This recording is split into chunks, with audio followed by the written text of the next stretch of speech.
just a case. You're not just a client. You're a person, and you deserve support. You deserve simplicity. You deserve communication. When you hire an attorney, you deserve clear, risk-free advice that guides you to the best possible outcome in your injury case. And that's exactly what the advocates have been providing for over 30 years. After your accident, you deserve closure. You deserve compassion. You deserve peace of mind. You deserve an advocate. This is The Monty Show, the truth in sports talk streaming. When you want unbiased opinions about your favorite team without the spin, all you have to do is find The Monty Show, streaming live and available 24 hours a day, 7 days a week on YouTube. And now, here's Monty. Hey, The Monty Show, live on Tuesday, June 9th, 2026. As always, we are presented by The Advocates at theadvocates.com, the best injury attorneys in the business, 24/7, 365 at theadvocates.com, where you never reach into your pocket to pay the advocates, because you don't pay the advocates unless and until they win your case. You get clear, risk-free advice. And the advocates remind you this is the 100 deadliest days on the road. All the kids are out of school. There's a lot of football games in the front yard and hoops and wiffle ball and scooter riding and whatever it might be. There's a lot of people on the road. Avoid the distractions in the cockpit. Cockpit's in a plane, but you're in a car. Anyway, Top Gun and stuff. Avoid the distractions. Keep your focus on the road. And if the worst happens, get to the best at theadvocates.com. I don't even know where to go with this Brendan Sorsby story. And yes, I want to get right to work. First of all, let's just get a couple of things straight right out of the gate. If you're the one who believes that your school is completely innocent and would never no. First of all, you're all a bunch of hypocrites for coming after Texas Tech and this whole situation. That's number one, because I've seen it all over the place with Michigan fan saying that they've been absolved now and Texas Tech is far worse. Let's just be very clear. Jim Harbaugh is a scumbag. Butter Knives is a disgrace. Jabba the Manual is absolute humiliationville, which is exactly now where Cody Campbell lives. So lump them all together, but don't believe for a second that this is going to be isolated or this is the first time, because it's not the first time that we have seen this. No, we have seen this 100 different times with Buddy getting in 27th year of eligibility. We have seen this with all the lawsuit, like everything, right? The guy that played in the NBA and now is in college basketball. We've seen this repeatedly. The problem with this one is the NCAA did exactly what they should have done. That's what everybody is so tweaked about. They did it quickly. They did it correctly. They handed down the proper punishment. It wasn't over the top. It wasn't too little. The NCAA actually got this right, and yet they are not going to be able to enforce their own punishment because a jackwagon judge in West Texas, who did not go to Texas Tech but has strong ties to Texas Tech, ruled that Brendan Sorsby would be irreparably harmed if he were to lose his eligibility, which I think, as I said a week ago when he filed this thing, well, our actions have consequences. Our choices have consequences. So, of course, when you break the only rule you're not allowed to break, your actions have consequences. Who are you, Jonte Porter? Right? I mean, if you're gonna gamble on your own sport, you're never going to be allowed to compete in that sport. And from what the conversations were yesterday, and folks I talked to, Brendan Sorsby is going to have a tough time making his way in the NFL as well. Because now that Brendan Sorsby has been ruled ineligible and then eligible, what have we all been doing? Well, we've been going back and looking at his film at Cincinnati when he had 3 unthinkable and inexplicable turnovers in one game that you just can't rationalize. The terrible interceptions that you're wondering, Man, what was he doing throwing it there? Oh, did he have an issue that he needed to throw an interception? Potentially. But how do you look at anything that Brendan Sorsby's done during his time at Indiana and Cincinnati, specifically Cincinnati, on the field of play, and not believe that it was influenced by whatever was going on in his personal life that has now made him a victim? Yeah, because I can't separate the two. And so it's laughable when his attorneys, who call him Brandon instead of Brendan, want to make the case that integrity was never an issue. How do you can't make that. You can't, in all good faith and consciousness, make that argument, because you have no idea. You have no idea. Did he was gambling a ton. Do we know if he was compromised by a bookie? Do we have any idea? Do we have any idea if, hey, well, prop betting, maybe Buddy needs to throw 2 interceptions today. Maybe his number's 1.5. Well, all out to the flat where none of my guys are believing it's going to go. Well, I was under a heavy pass rush. The guy was 15 yards away from me. I had to get rid of the ball. How are you ever going to prove that? Yet one guy was willing to take the risk, and his name is Cody Campbell. And this is the part where I think if you're looking for a villain, Cody Campbell's not hard to find. Cody Campbell, and I think with his ridiculousness about coming out yesterday and saying that he's happy to pay Sorsby the NIL money that they now owe him. You're happy to pay it. Oh, really? That's because you have no morals, you have no ethics, and you have no integrity. That's why you're happy to pay it. You're happy to pay it because somehow I think you believe that Brendan Sorsby is going to win you a playoff game? Because that, I think, is the other thing that we need to talk about here. Is Brendan Sorsby worth all of this? All of the karma that is about to avalanche down the hill and land in Lubbock?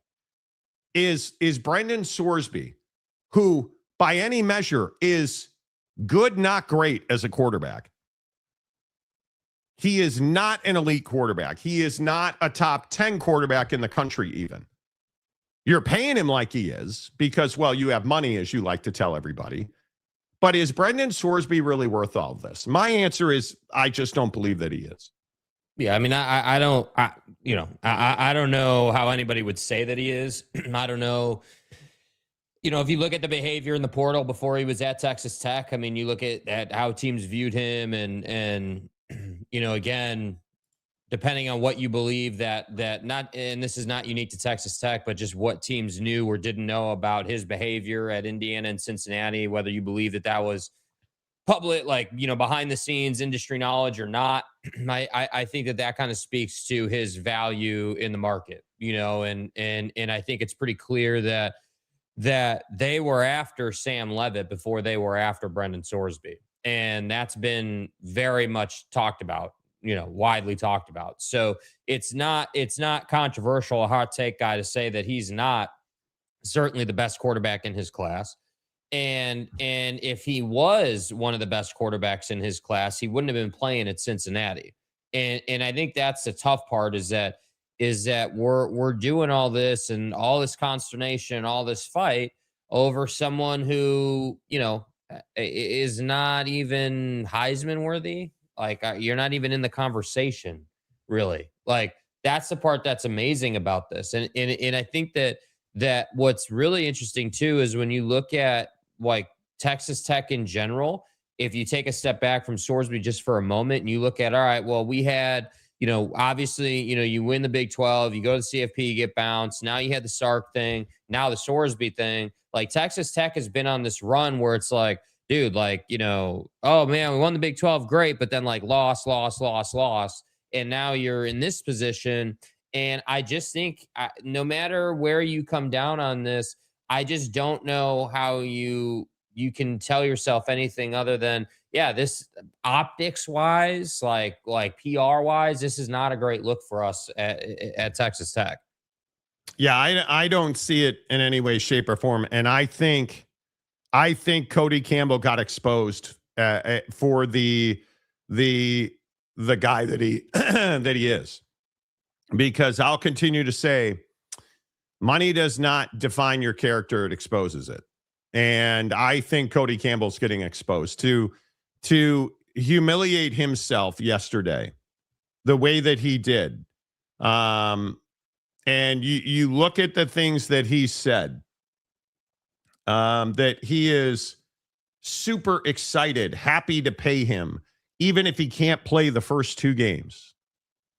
Like, how tone deaf are you, bud?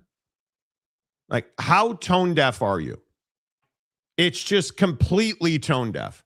And then to back that up by saying this unfortunate situation is the outcome of a broken system. No, it's not. The system's not broken in this case. It worked perfectly. Well, I'm doing everything I can to fix it. But until there's a permanent solution, Texas Tech and its student athletes have to do the best. No, this is a bunch of BS. The system is not broken when it pertains to Brendan Sorsby. He gambled on football. He gambled on his team at Indiana. He continued to bet at Cincinnati and at Texas Tech. There is literally nothing about what was done in the discipline of Brendan Sorsby that would indicate a system is broken. You, Cody Campbell, are the part of the system that is broken. You, Cody Campbell, are the problem. You, Cody Campbell, are what's wrong with college football. You, Cody Campbell, are the one that is the representation of everything that's broken with college football. You are a nobody who has billions, so you became a somebody.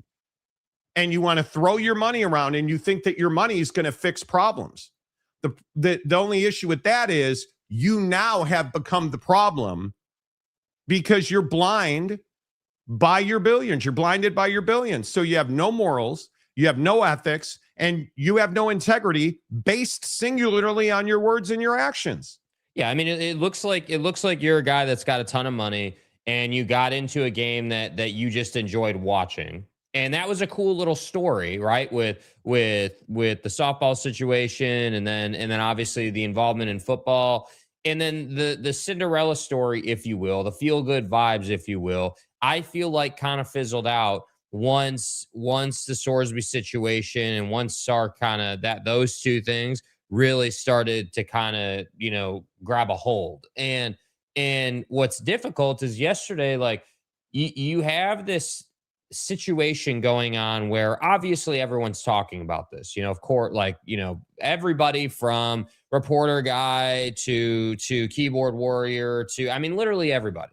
And what's difficult is that Cody Campbell is this guy who has billions of dollars and, is obviously a really successful businessman. I don't think anyone doubts that. But I think what happened yesterday was a guy who has billions of dollars got exposed for overplaying his hand with his billions of dollars. And I understand that hey, when you're the centerpiece of the conversation, when you're Cody Campbell in this situation, I think that there's a couple of ways you can go about this, right? Like obviously Cody could have gone into what I would call like lockdown mode where you're not really engaged on Twitter. You're not really addressing the public. You're just kind of dealing with this behind the scenes. You could have done that, but instead you chose to be very public with this. And you were all over the place on Twitter with all kinds of different keyboard warriors. You had this quote and that quote. Like, I just felt like yesterday we saw that Cody Campbell got a little flustered. He got a little rattled, right? Like, hey, you had this, what you thought was a great win. And then the entire college football universe from ADs, presidents, reporters, keyboard warriors, they all kind of jumped on you and said like, dude, this is a problem right here, man. Like this kid literally bet on his own team and got away with it. And now the precedent that this sets for the rest of the sport and for all kinds of other sports is terrible. So I feel like once Cody realized, hey, well, we've got a wildfire in our backyard here, like that flustered him, that rattled him a little bit. And so you saw that behavior on Twitter. And that's what I was amazed by. Up until this point, I kind of, like, I've never been a huge Cody Campbell fan, but I at least kind of felt like, all right, well, this guy obviously is a business operator. He's savvy. You know, he knows when not to talk. He knows when to talk. And I feel like that portion of it just kind of went out of the window yesterday. I felt like he talked way too much yesterday, and that really kind of put him in some tough positions. Yeah, this is that scenario where you don't say anything at all if you're Cody Campbell. You let Joey McGuire, the head coach, do the talking. You let the athletic director do the talking. You let the lawyers do the talking. You release a statement from Brendan Sorsby saying he's humbled and thankful and has gratitude for the support. And I'm happy to have an opportunity to play. And you say nothing. You say nothing. And you certainly don't say you're happy and excited to pay him the money. You certainly don't say that. And again, I would just point out, and I would ask, Texas Tech fan, did you know he had a gambling problem before he came to Lubbock? And either answer is a problem. No, you didn't. Oh, well, you clearly didn't do your homework, because it turns out this was a not so secret. Everybody knew. Oh, you did know and you took him anyway. Not so good for you, is it? No. Right? So either way.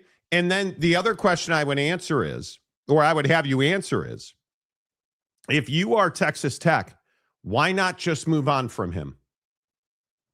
Because the backlash we're going to talk about here in a second has been the greatest unification in college sports that I have ever seen.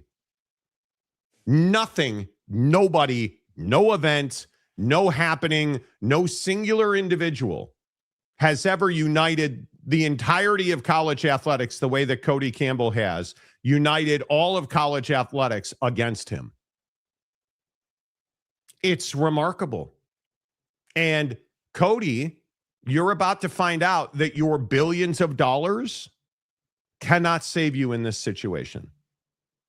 You're about to learn that, because it doesn't matter how much money you have. When you have no morals and you have no ethics and you have no integrity and you refuse to be humble, people take notice. And people have taken notice. Your arrogance at Texas Tech. Oh, all you guys had to do, all you had to do was not fuck it up. That's all you had to do. Literally. I mean, that might be the best way to describe it. All you had to do was go get one of the better quarterbacks on the market. Instead, you went after a guy who was 48th in passing last year. 48th. And I would remind you, who was 49th in passing last year? Baron Morton.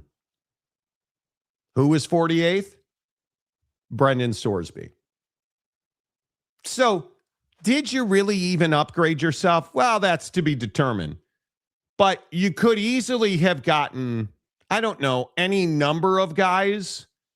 Certainly, you could have done what the scumbags in Stillwater did when they got the number one passer in college football last year at 4,379 yards and 34 touchdowns. That would be Drew, an esthetician Mestamaker. You could have gone and gotten any number of guys who transferred. Mm-hmm. But instead, you went and got the 48th guy to replace the 49th guy. And it turns out the 48th guy was a terrible, self-admitted gambler who now has unified the entirety of college football against you. All you had to do was not go get the gambling addict. All you had to do was not flaunt your billions.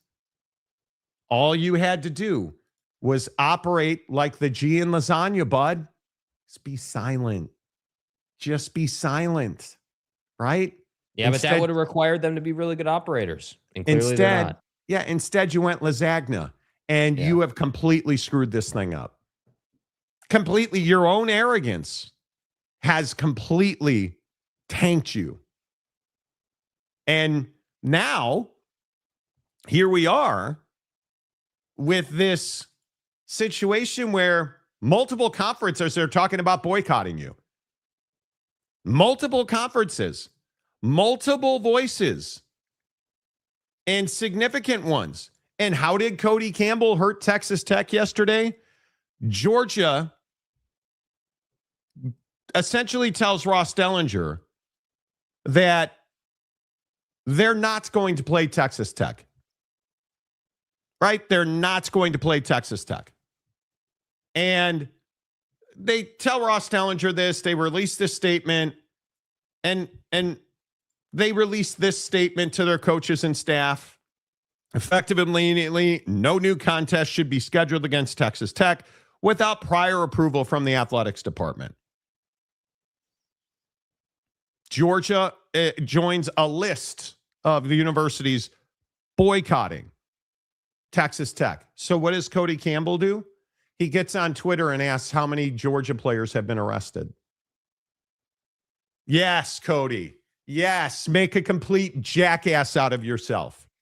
That's exactly what I'm talking about when I say, dude, you talk too much, right? Like and here's the general gauge too, just on, because we all know that Twitter is like a cesspool, right? We're all in agreement, I feel like, that Twitter, generally speaking, is good for two things. And that's, following beat reporter guy or the Ross Dellingers of the world or whatever, or keeping tabs on information that you're interested in.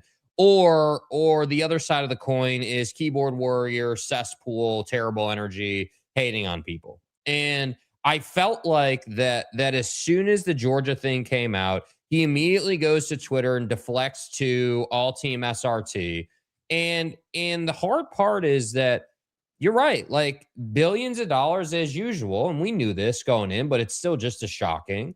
Billions of dollars don't make you smart. They don't make you like a savant with how to handle PR relations or media relations or how to handle a certain situation. Or because remember, everybody was like, oh, you handled the Sark thing perfectly, like bulls and steers, and you better pack a lunch, Sark. And then this thing has just been an absolute disaster.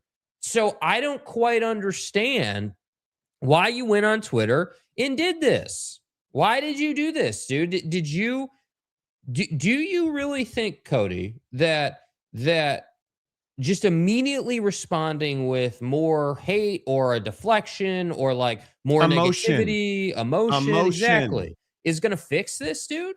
There's no way that this type of behavior fixes this. What happened to, and this is kind of my inner, dialogue with myself when I look at Cody Campbell. I'm like, wait a minute, what happened to Capitol Hill, wannabe congressman, roundtable guy that was in the Oval or whatever with Donnie and all those other guys, 6 weeks ago? What happened to that guy who was dealing with all the suits, in Washington? Yeah.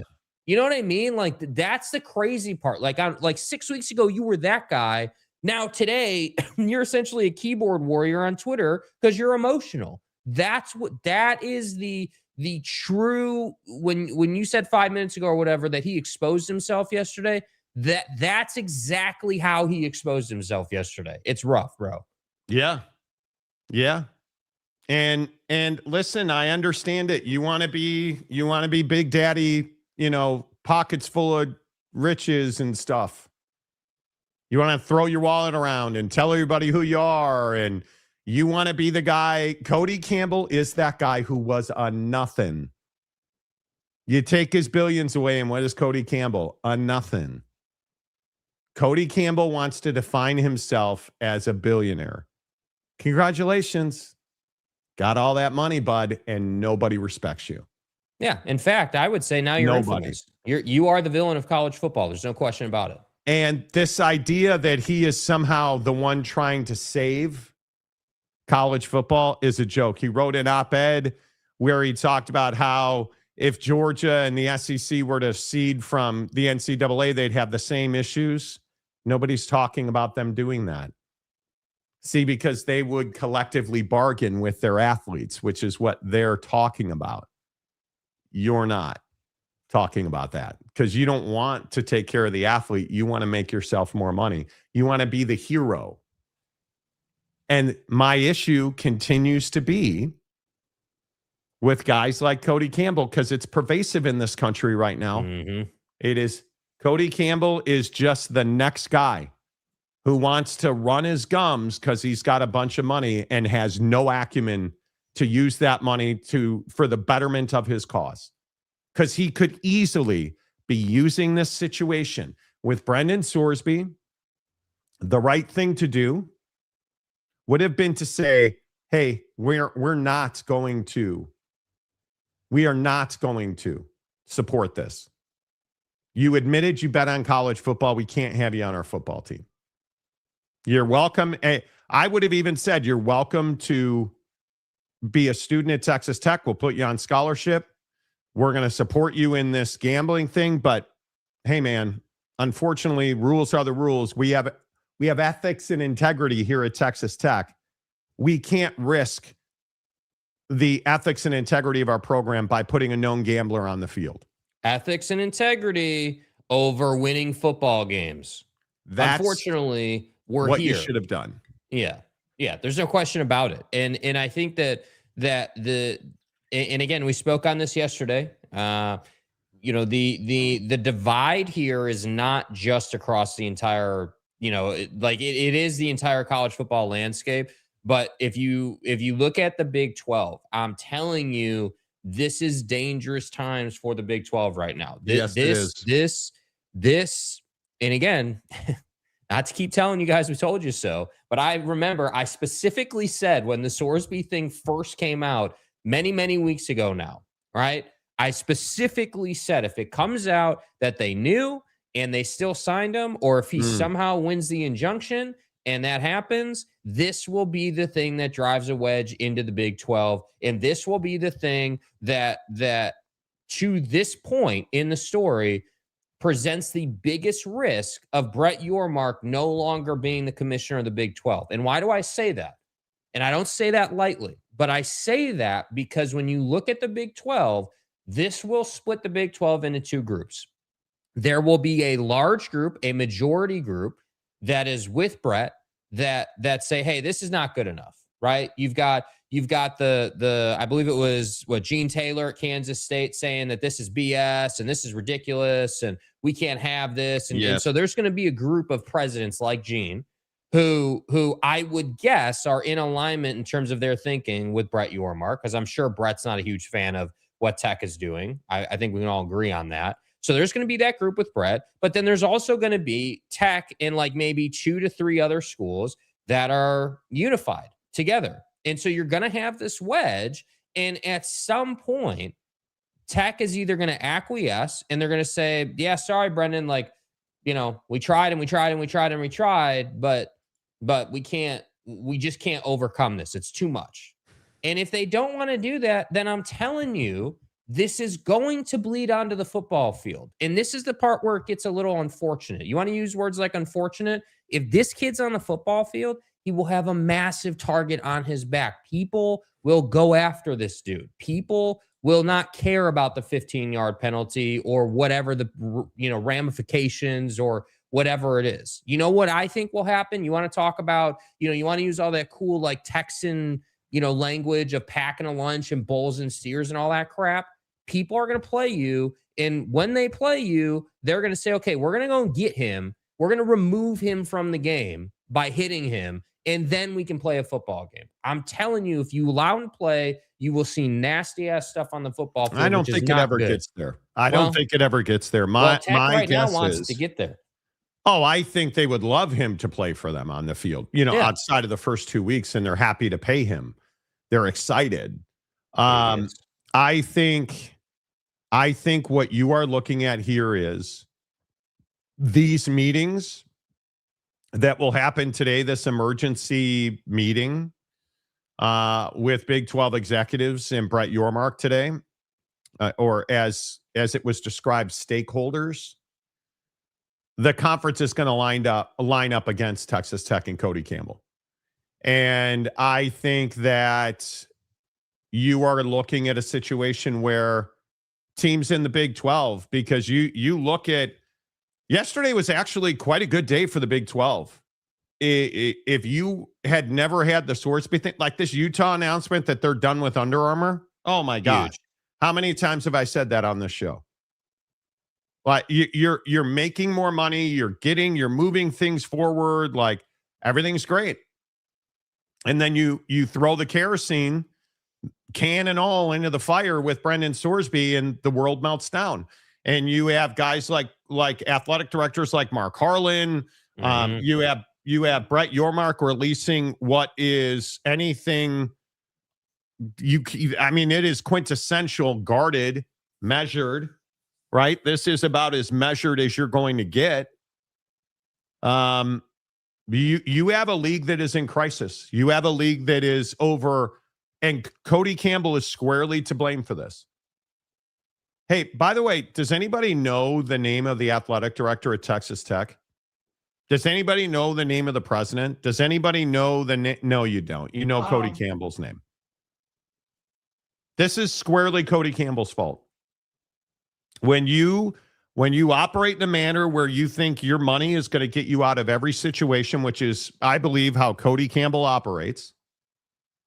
When your money is the only reason you have a seat at the table, you lack experience, you lack savvy, you lack, again, ethics, integrity, and morals. The right thing for Cody Campbell to have done here was to cut ties with Brendan Sorsby.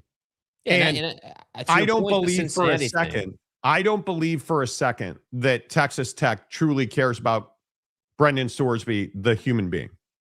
Wow. I don't believe that's the case. Because if you did, you would never have allowed him to enroll at Texas Tech. Because what you've essentially done is you have put him in the middle of the college football world with a bullseye on his back. That's what you've done to Brendan Sorsby. You have made him the target, the villain, the public enemy number one of college football. That's what you've made Brendan Sorsby. You've done this to him, Cody Campbell. You singularly have done this to him. Because I still would say, and I saw all the jackassery on Twitter last night, please stop saying that Cody Campbell bribed judges. You have no evidence of that. That is a very serious allegation. And if you said that, because there were several people who tweeted that at him, I hope he comes for you.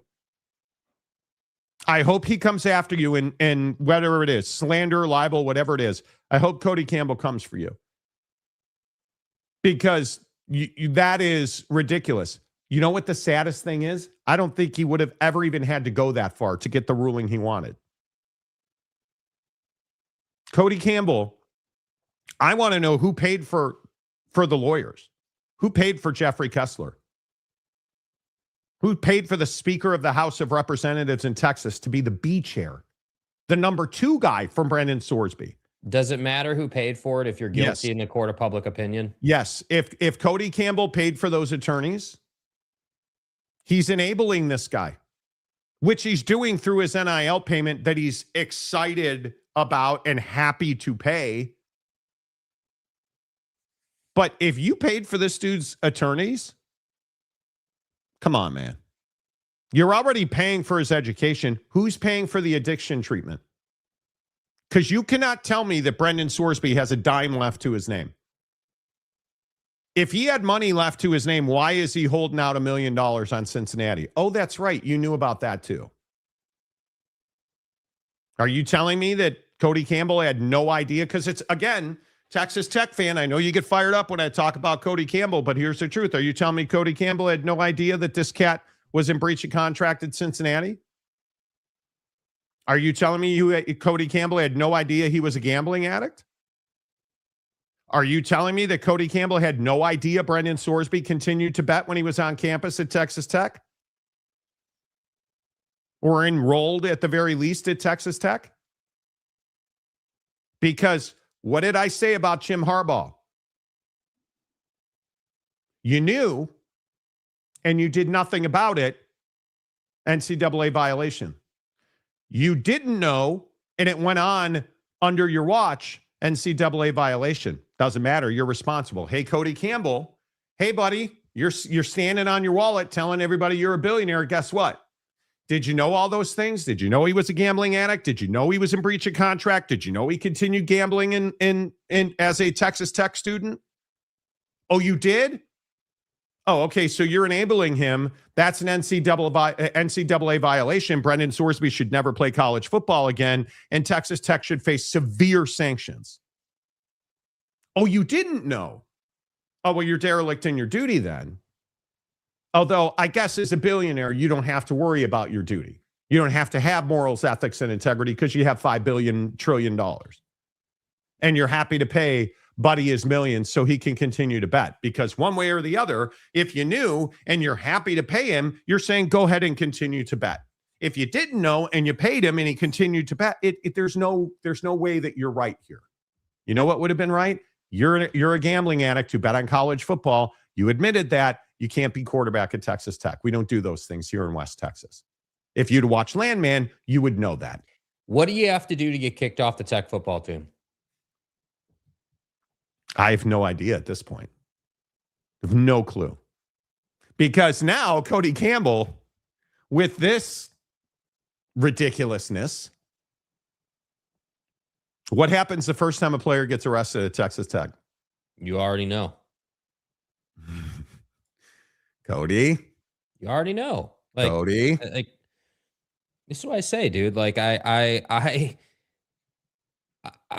guess I just, I look at Cody and I just feel like what you said about money exposing people is true time and time again.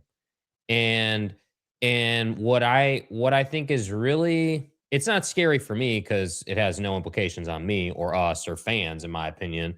But what's scary if you're at Tech or you're in that football program, or obviously if you're Cody Campbell and the situation you're in here, is this has massive, wide-ranging impact on your future in college football in the sense of the Super League or whatever that new entity is going to be called. And this goes so much further than anything you do this season. Like yesterday, the thing that kind of bothered me too, I was like, I saw the Tech fans on Twitter trying to defend this and oh, Tech didn't do anything wrong. And I just wanted to say, you guys understand that nobody cares what you do this season now, right? You understand that? Nobody gives a damn. It doesn't, it literally doesn't matter. Every result that Sorsby's involved in. And the thing is, the reason nobody cares is, yes, it's tainted. Couldn't agree more. But secondly, we're too busy talking about how nobody wants to play you, and if they have to play you, if they're contractually obligated, if they're forced to, because Tech is gonna play football games this year. In some form or fashion, Texas Tech football will be on the field. The only question is it Sorsby or is it Will Hammond? And if it's the Sorsby, sad thing is, Will Hammond is likely a better quarterback. Yeah, that's the crazy part. He's likely a better quarterback than Brendan Sorsby is. But now based on what we saw on the field last year, it's potential. He's a quarterback, but college quarterbacks like Will Hammond generally trend up. Will Hammond was the 48th passer last year in college football. Baron Morton was 49. Will Hammond is, I think, significantly better than Baron Morton, who is about the same as Brendan Sorsby. Those are, go look it up. 48th, Brendan Sorsby. 49th, Baron Morton.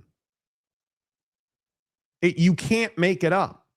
You could not fairy tale that. Oh, well, Monty, he was at Cincinnati. Who cares? Yeah, and I feel like now the problem is let's say you did cut Sorsby at a certain point, whether that's today or a month from now, but let's say that at some point we get to a day where Cody Campbell comes out and just completely 180s and says that, you know what, after reevaluating, we're actually not super excited to pay him for his NIL and the $4.5 million we owe him or whatever, $5 million, you know, we're actually not excited to pay him that. We're actually removing him from the football team. Yeah, dude, the problem is now you can't unwind the watch. The problem is now we're forever going to look at Texas Tech while Cody Campbell's involved and these current figures are involved and say, all right, well, what's next, dude? What are we looking past next? Because this graphic right here, this is the one that I was like, yep, this is exactly what I'd be saying if I was a Big 12 coach. Yeah, you said this last week. You said this last week. Dude, I like literally look at what this says. Quote, if this is the precedent, then I owe it to my players to bring in people from Las Vegas to teach us how to gamble. And then collectively, we need to decide which games we'll play hard in and which games we won't to cover the spread or not cover the spread. Yeah. Quote, I'm supposed to do what's best for my players. And in that case, they would be able to make a lot of money betting on our games. That's the precedent for me. Couldn't agree more, dude. Couldn't agree more. If we're going to play this game, you want to play stupid games, we're going to win stupid prizes. And that's exactly what this is, bro. And I at some point, when you do stuff like what Cody Campbell and Texas Tech are doing, when you enable this type of behavior, when you want to play in this kind of sandbox, when you want to run this kind of business, you are going to pay a price. And sometimes the non-monetary price, the price that happens in relationships and the damage you do with your colleagues and your reputation and that area of life is, I mean, you can't measure the damage you've done here. And this is why yesterday too, like we're going through the day yesterday, like show ends and, you know, me and Monty are doing what we do. And, you know, we text and all that. And we were both like, how long is Brett Yormark going to wait to put out a statement, dude? I even tweeted it. Yeah. Like how long? How long are we going to sit here and let coaches like that, you know, and all the other guys come out and comment, and then you get this statement. Look at this. Look at this. Gene Taylor at K-State, bro, not a small figure in the Big 12, like a major figure in the Big 12, saying it's effing BS.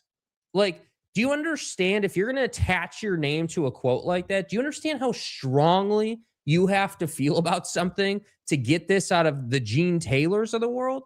This is a huge problem. And I don't think people quite understand just how pissed the Big 12 officials are about this, man. This is not a joke. This is not like, oh, yeah, like, you know, this is just a small thing. Like, yeah, we're kind of annoyed about it, but no big deal. No, people are pissed off, dude. Yeah, like people are mad, dude. Right? Look at crazy. And Mark Harlan surprisingly measured to Pete the Mole.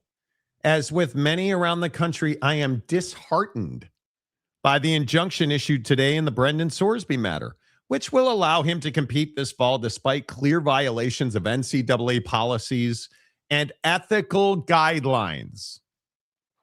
We're all committed to supporting student athletes' well-being, but we also must have a definitive path forward that preserves the most basic tenets of competitive integrity in our industry. How many times are we going to say ethics and integrity? That lack in Lubbock. Cody Campbell has no ethics and no integrity. He's got billions of dollars, and he's happy to tell you that. Well, I'm a rich guy. Look at the SCORE Act. Right? Like, I'm saving college football. Don't look at Brendan Sorsby. I'm saving college football. What, with your $1 million pitcher can't play quarterback? That's the problem in Lubbock. And here's the other thing. And then I'm going to get to your comments because I'm not trying to be Mr., utopic guy. I'm not trying to be perfect world, and I totally get it. We all make mistakes. Let me ask you, what does this say to the average Joe who is dealing with a mental health crisis? Do you think there are any college football fans that have mental health, depression, anxiety? Do you think there's any of those guys? Because that's Brendan Sorsby's argument. This is a mental health crisis. I am being unjustly punished. What about, like, you're making a mockery of mental health? Yeah. That's what you're doing. And if you are somebody that deals with depression and anxiety and whatever you think of that.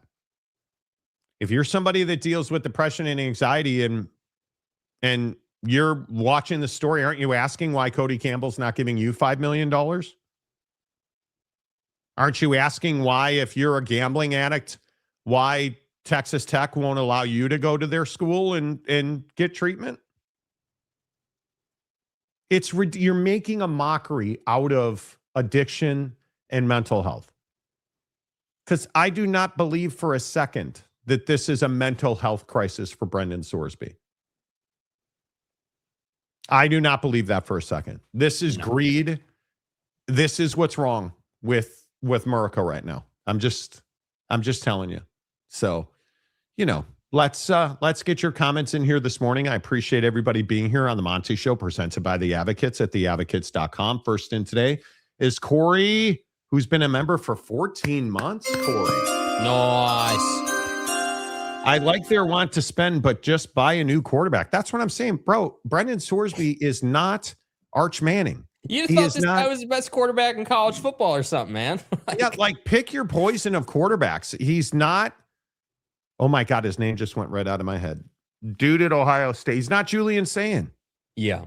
He's not you've got Will Hammond, who's likely better. That's the hardest part for me to justify is you have a quarterback in-house who's likely better than Brendan Sorsby. But isn't this how it always goes? Like someone does something really dumb and the justification for it just wasn't great. Like they're like, you've put yourself in such a bind here and in such a tough position over what? Yeah. God, Jake. I know.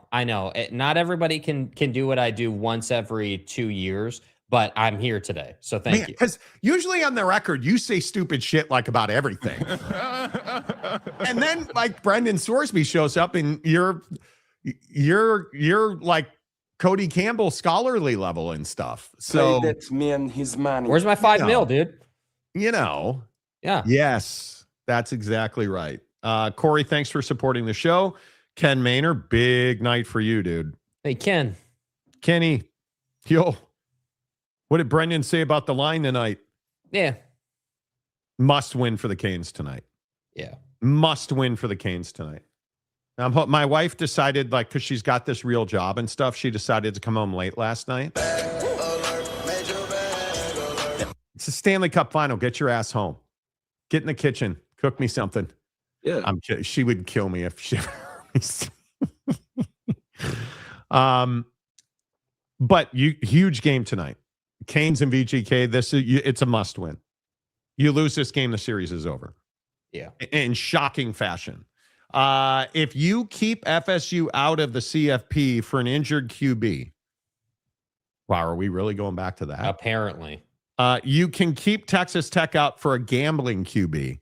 Yeah, see, it's never going to get there, though. Here's the deal, dude. I saw this yesterday a lot, too. Everyone was like, oh, well, man, the committee's got to keep Tech out. Tech will not make the college football playoff. And you know why they won't make the college football playoff? It'll be for one of two reasons. And again, I'm going to die on this hill before we ever snap a football. One, they're not going to have the schedule, so they won't get in on strength of schedule alone. One. But two, and in my opinion, the more likely scenario of the two would be that they're going to run his ass out there on the field somehow, some way. Don't know how you do that to Buddy, but they will. And he won't survive 2 games because people will be going after him the whole game. You know that play where quarterbacks are running towards the sideline and they'll just kind of throw it away and the defender doesn't hit him? Yeah, they're going to hit him there. They're going to drop him there every time. Yeah. And I just think that I really have a hard time seeing them getting to even the Big 12 championship game just on premise alone. People will not cut them slack. People will not give them a free pass. And it's extremely rare. We almost never see this in professional athletics or college athletics where you have this type of situation. This is a, I mean, I don't know. You tell me if I'm wrong, but this feels like almost like a once in a lifetime type situation. I can't remember a time where an entire existence so swiftly lined up behind Texas Tech. Like, I can't remember Literally. a time where so many people lined up in a matter of hours. Fuck you. Yeah, like Fuck I can't. You, Yeah, suck. yeah. Nick Fuentes even Yeah, hates Texas Fuentes Tech. is here today. Racist. But the point is, I agree with you. Wow, that's twice. Careful agree now. with Careful you. now. Careful. I prayed agree for with moments you. like that. Yeah, I know. I agree with you that the world's lining up against Texas Tech. But here's my belief. And in the comments section, tell me does Brendan Sorsby ever play a game for Texas Tech? No, he does not. Because again, maybe I'm a simp. I totally get that. A sheep. You know, I think Brendan Sorsby at some point has had to go to Joey McGuire, or excuse me, to Palpatine Cody Campbell. Palpatine. I have to believe that he's gone to them and said, "Hey, why don't I just withdraw here?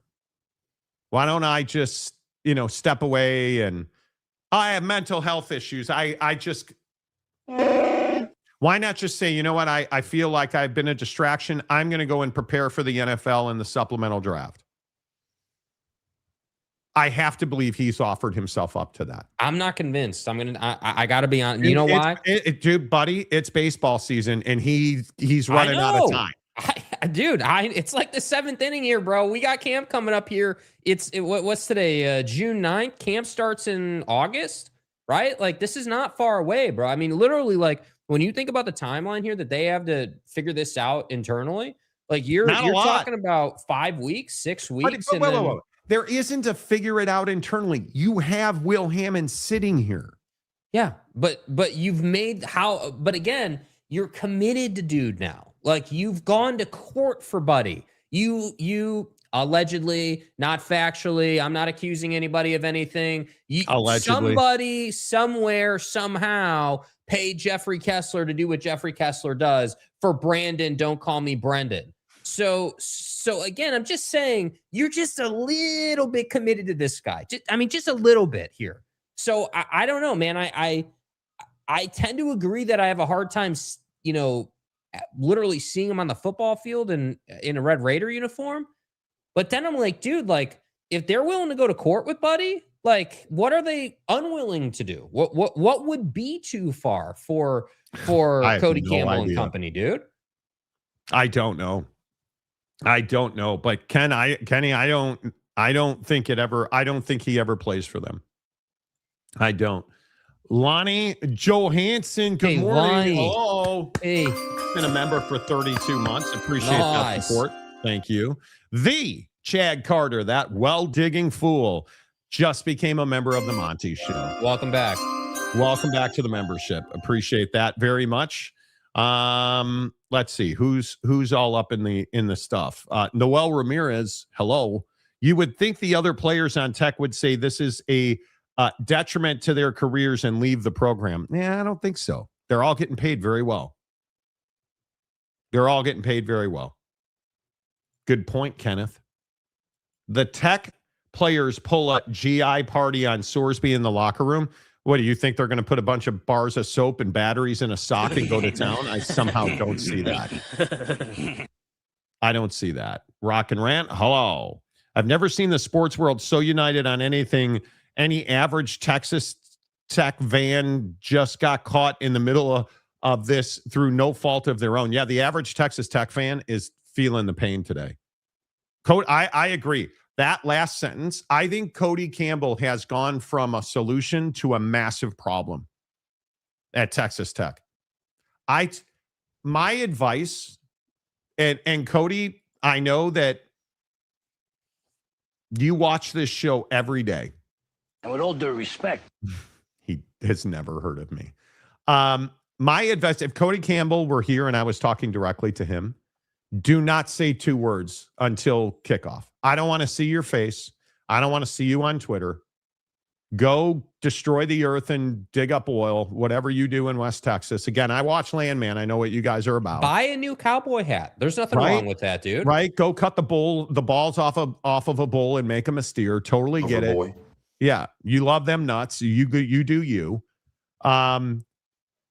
disappear. Stop talking. Stop making statements. Stop doing op-eds. You're toxic. You are radioactive. You need to disappear. We need to not hear from you. You need to go to whatever your triple capital Falcon oil company thing is. Go crush it. You're a great oil man. You're a great businessman. I have a lot of respect for the money you've made in business, dude. Go get it. Stop fucking around with Texas Tech football because you're doing damage to yourself and to Tech. You are doing damage. You are putting your fan base through wholly unnecessary consternation. This is all self-made. This damage is all self-inflicted. Doesn't make you feel responsible. You did this, Cody Campbell. Now you need to disappear. Don't want to see your face until kickoff. Don't want to hear from you. Don't want to see you on Twitter. Don't want to see you doing interviews. Don't want to see you at the White House. Disappear. That's all you need to do, man. But you're a narcissist, so you can't. That's right. That's right. I will also say a goated narcissist, because this is all-time stuff right here. That's not wrong. Wow, look at this. Joseph Melendez for $20. Let's go. Yeah. Appreciate that, buddy. Thank you so much. You guys, the support of the show, the tip jar yesterday was legit. Over 100,000 views on the channel yesterday. Legit. Like, really yesterday was wild on the channel viewership-wise. Really appreciate everybody watching our shorts and our videos, and just cannot tell you how much we appreciate you hitting the like button. Please hit the like button. It really helps the channel grow. Joey Melendez. I wonder if tech idiocy is the golden ticket for the federal government to step in and muddy the water. Man. Gambling is typically their gateway into sports, which will have repercussions on everyone, especially smaller schools. This is an interesting conversation, right? Your $20 well spent. Let me ask you this. Is gambling to blame for this? No.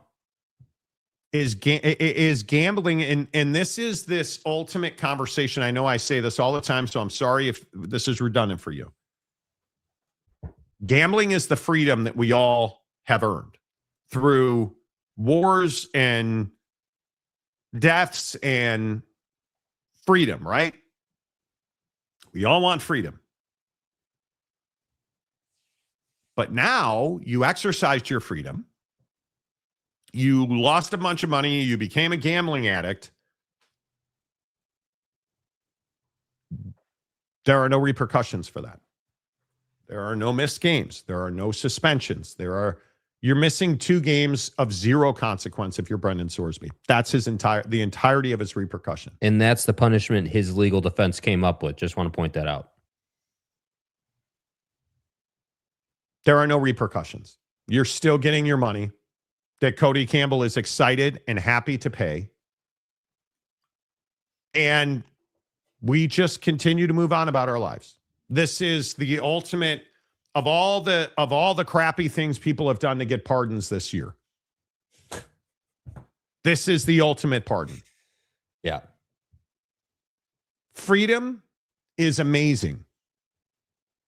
But if you're a human being worth anything as a human being, aren't you craving accountability? And don't we all aspire to be strictly self-accountable for our actions? I think we do.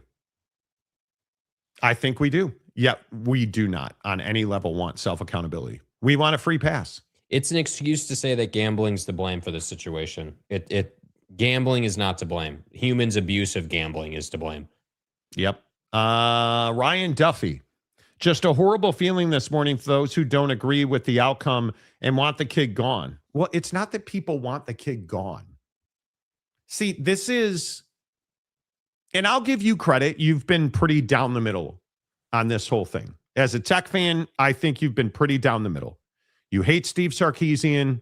You like bulls to have their steers clipped and stuff. Macaque. You're pretty down the middle as a Texas football fan. But it's hyperbole like, want the kid gone. Nobody wants the kid gone. We want rules enforced equally. He broke a major rule. The only rule. He was penalized for that. And we paid him $5 million because of it. The penalty was $5 million that he gets paid. Where do I get that plan? The NCAA, for the first time maybe ever, people agree the NCAA did their job. They didn't drag their feet. They didn't have this go out over years. We weren't adjudicating cheeseburgers for hungry kids for like 2 years. They did their job and they did it well. And the kid still gets $5 million. Oh, that's right. He's not a kid anymore. He's a full-grown adult. Oh. Who made choices that have consequences. Nobody wants the kid gone. Nobody wants the kid gone. Nobody woke up and was like, "Yeah, screw Brendan Sorsby. He's a douche. He's a bag. Like Man. what a loser." Like, nobody's saying that. Brendan Sorsby would have to be of consequence. Let me fix it for on you, the football Ryan. field. Let me fix this. We wouldn't be talking about Buddy if Buddy hadn't abused his app on his phone. And if Buddy hadn't have sent, what was the estimate? Like, I think it was like 60 G's or maybe it was 90 G's through different people. 40 bets on his own phone, on his own team, rather. I mean, listen, dude, like, again, I'm going to maintain, and this is what the asinine take of Cody going to the Georgia all SRT thing. The SRT isn't the problem, bro. The 700 horsepower motor in that car is not the problem. That thing is a work of art. The problem is the dude behind the wheel smashing the gas pedal, doing 100 in a 35. That's the problem, dude. The problem is not the fact that we have the ability to gamble or that it's as accessible as it's ever been or that, prediction markets are just pervasive in U.S. American culture now. No, the problem is that Brendan Sorsby is irresponsible and an addict. That's the problem. And the bigger problem, Ryan, is that Cody Campbell has become, before this whole situation, I maintain, has become the face of tech football. Cody Campbell is more a face of tech football than your head coach, than your AD, than the president of the school. Cody is tech football right now. And now the problem is Cody is, through his behavior, through his actions, through his voice on Twitter, what he literally typed out, kind of defending this kid and supporting this kid and saying he's excited to pay for the kid. Like, that's the problem here. So let's stop saying things like, we want the kid gone. No, what we want is for tech to operate with some level of common sense and for there to be a line drawn in the sand that says, hey, while there's a million rules in the rule book that you can't or that you shouldn't break, not all rules are created equal. And this is the one rule you cannot break. Like, you can't do this and still play. Yet now this kid's gotten away with it. So you want to play stupid games. Now the entire world is out to get you in the college football land. Like, it is what it is. Man, we just don't have consequences for our actions. Well, there will be consequences for this. There will be. I think the consequence will be that I think Brendan Sorsby will step away or they will whatever. He will not play for them because I think the Big 12 is going to boycott them. If Brendan Sorsby is allowed to play quarterback at Texas Tech, I don't think a single Big 12 team will play him, will play that game. They will boycott him. And justifiably so, maybe. I don't know. I'm not sure what the right thing to do with that is. But I just, if you are, I mean, how do his teammates feel about this? We've heard from Joey McGuire. We've heard from Cody Campbell.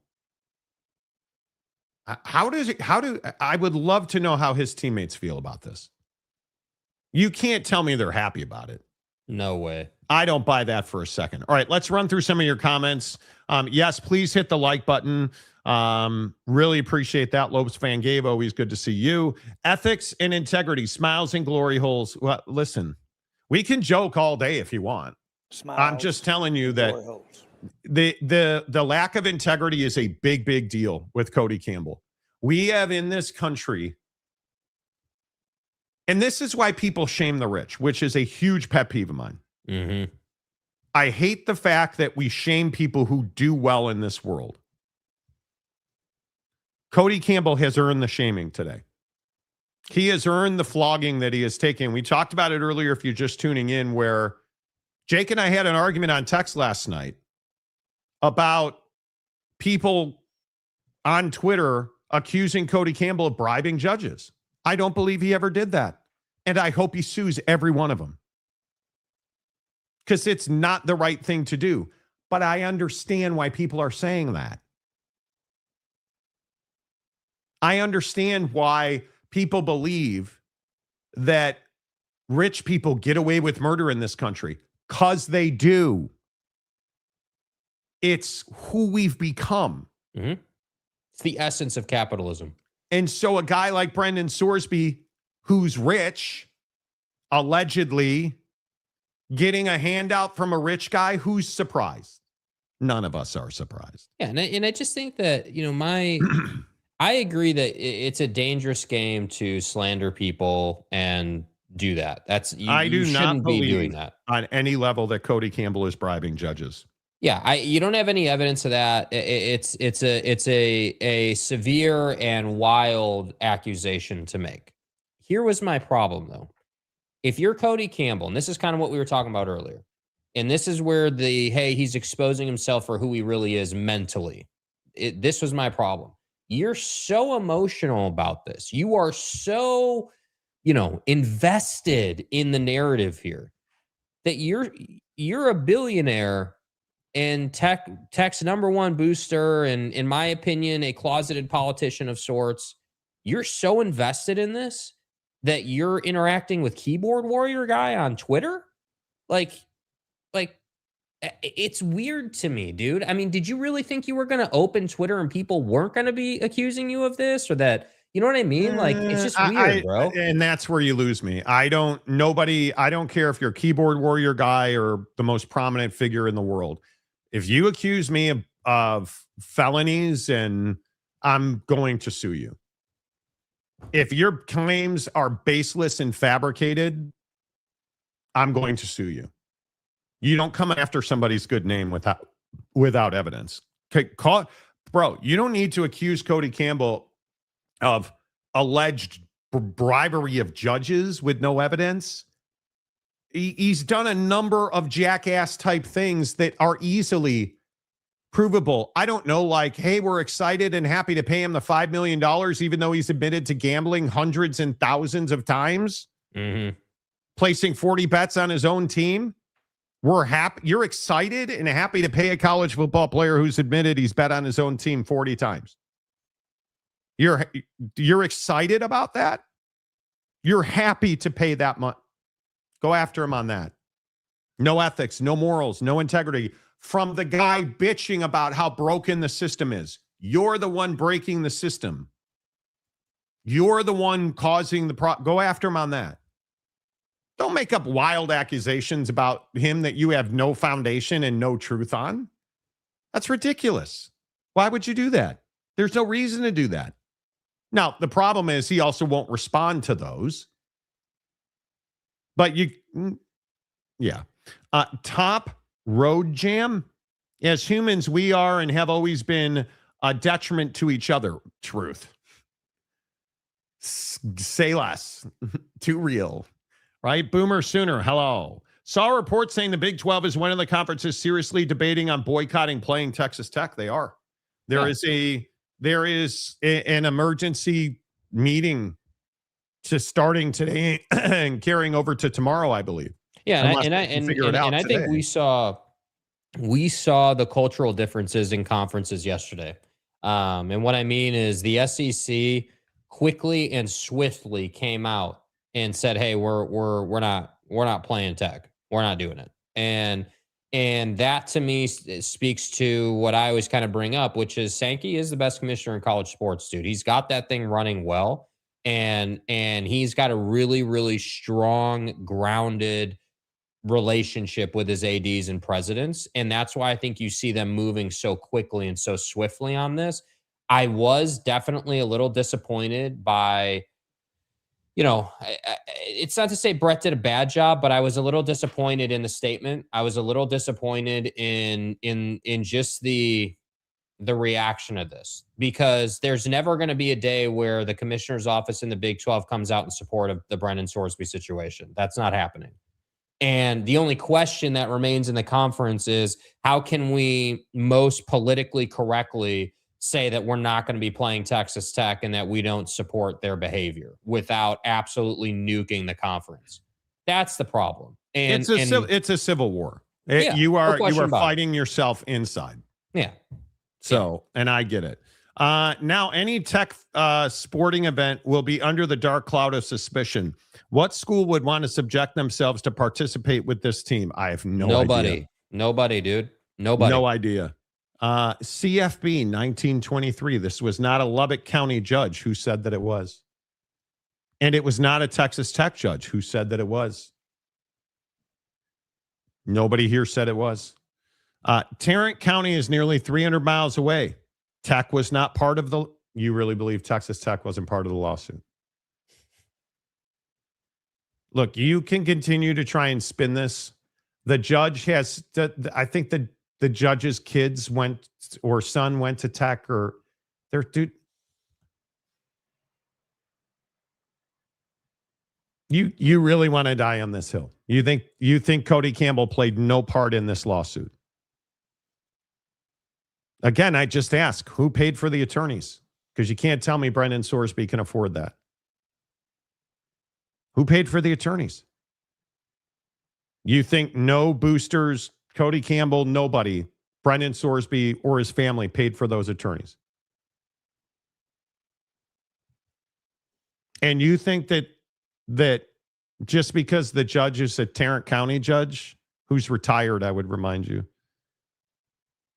and you really think that he played no role in making, and you think he has no connections? You really are you believe that? Come on. You think 300 miles insulates you somehow? Which is crazy, because the original judge was a Tech grad, but he did the right thing and recused himself. New judge, not Tech alum, but manages to pull an Aileen Cannon move of dumbassery. Well, but it's not even that. Ken Curry is retired.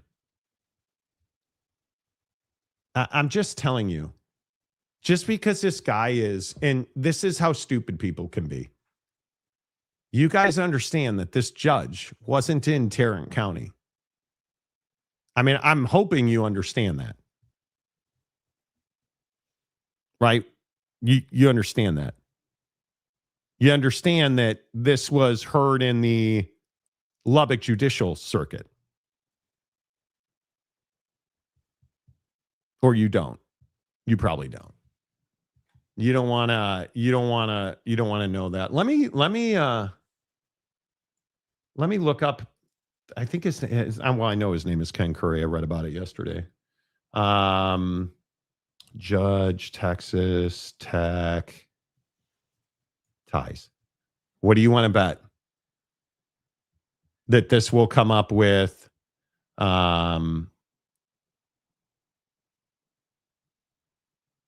yeah, it was heard in the 99th Judicial District Court in Lubbock County. So, well, 300 miles away, Monty. What's that got to do with the price of tea in West Texas? Are you kidding me? Is Baylor going to push him into a Gatorade cooler? They could. They very well could, Joey. The Texas Tech first two opponents will be Texas State and Alcatraz University Penitentiary. This is a jail joke. The Big 12 is united against this. I don't know if I would go that far yet. Calling Cody Campbell a nothing is petty and uninformed. Well, I also don't have his nuts on my chin, so I can speak freely. National Merit Scholar, college football player. What does that have to do with it? And you didn't know any of that before he started supporting Tech. What does that have to do with anything? What does his oil money have to do with anything? What did I say? He's a good businessman. You know what the problem is? He knows nothing about college athletics. He knows nothing about legislation. Cody Campbell is the guy who wants to throw his $1 billion around and tell you he's a billionaire, show you his money, and then supports a guy like Brendan Sorsby, the 48th passer in the country last year. You're doing all of this for a guy who is essentially as good as Baron Morton was, who was the 49th passer last year. Is Brendan Sorsby really worth all of this? No, he's not. No, he's not. Plain and simple. It's wild. Ryan Duffy. If Tech doesn't step in and let Sorsby go, they have destroyed any chance of being included in the Super League. Nah, let's not get carried away. Let's not get carried away. Jay McClanahan. If I were a Big 12, I would make a Sorsby rule. Sure, you can play, but every time snap football, automatic 15-yard penalty. Yeah, I don't think so. Come on. Come on. Well, if Tech does the right thing and tells Sorsby they are moving on without him, they can change the narrative. But at this point, they are backing him and look idiotic for it. Yeah, they're never going to eat their humble pie on this. No. That's not happening. Chad Carter. I hope the Big 12 doesn't screw the pooch like the Big 10 did when the cheaters with the cheaters in Ann Arbor. I've got my measuring stick ready. Couldn't agree more, Chad. Couldn't agree more, dude. 100%. Tiger Jeb. Hello. I am Tulane's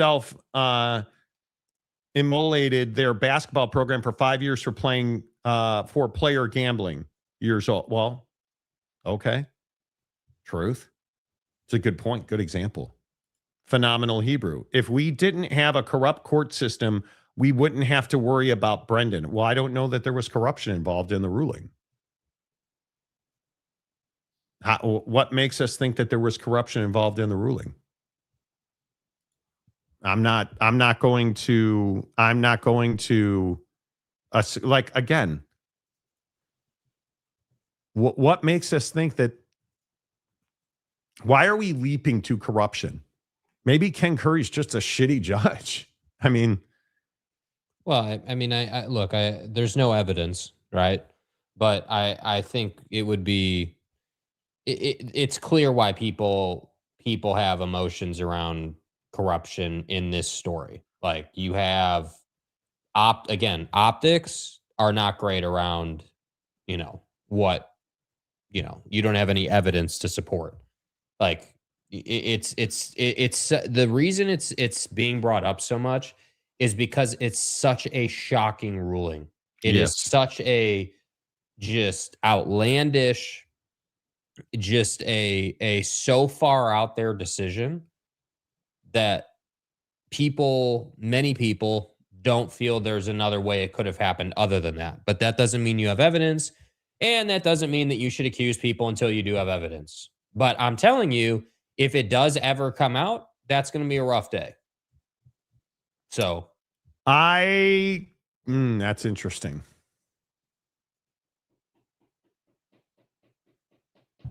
I mean, listen, I want to say his son-in-law went to Texas Tech or something. I don't believe that Ken Curry's corrupt. You don't throw your career away on a football player. I mean, I guess stranger things. I just am not willing to make that leap. I'm not willing to. He was paid off, and there were broad. I don't think that anybody should make the leap. What all I'm saying is that I definitely and definitively understand why, keyboard warrior nobody guy on Twitter is taking that leap because of the optics here. You just can't.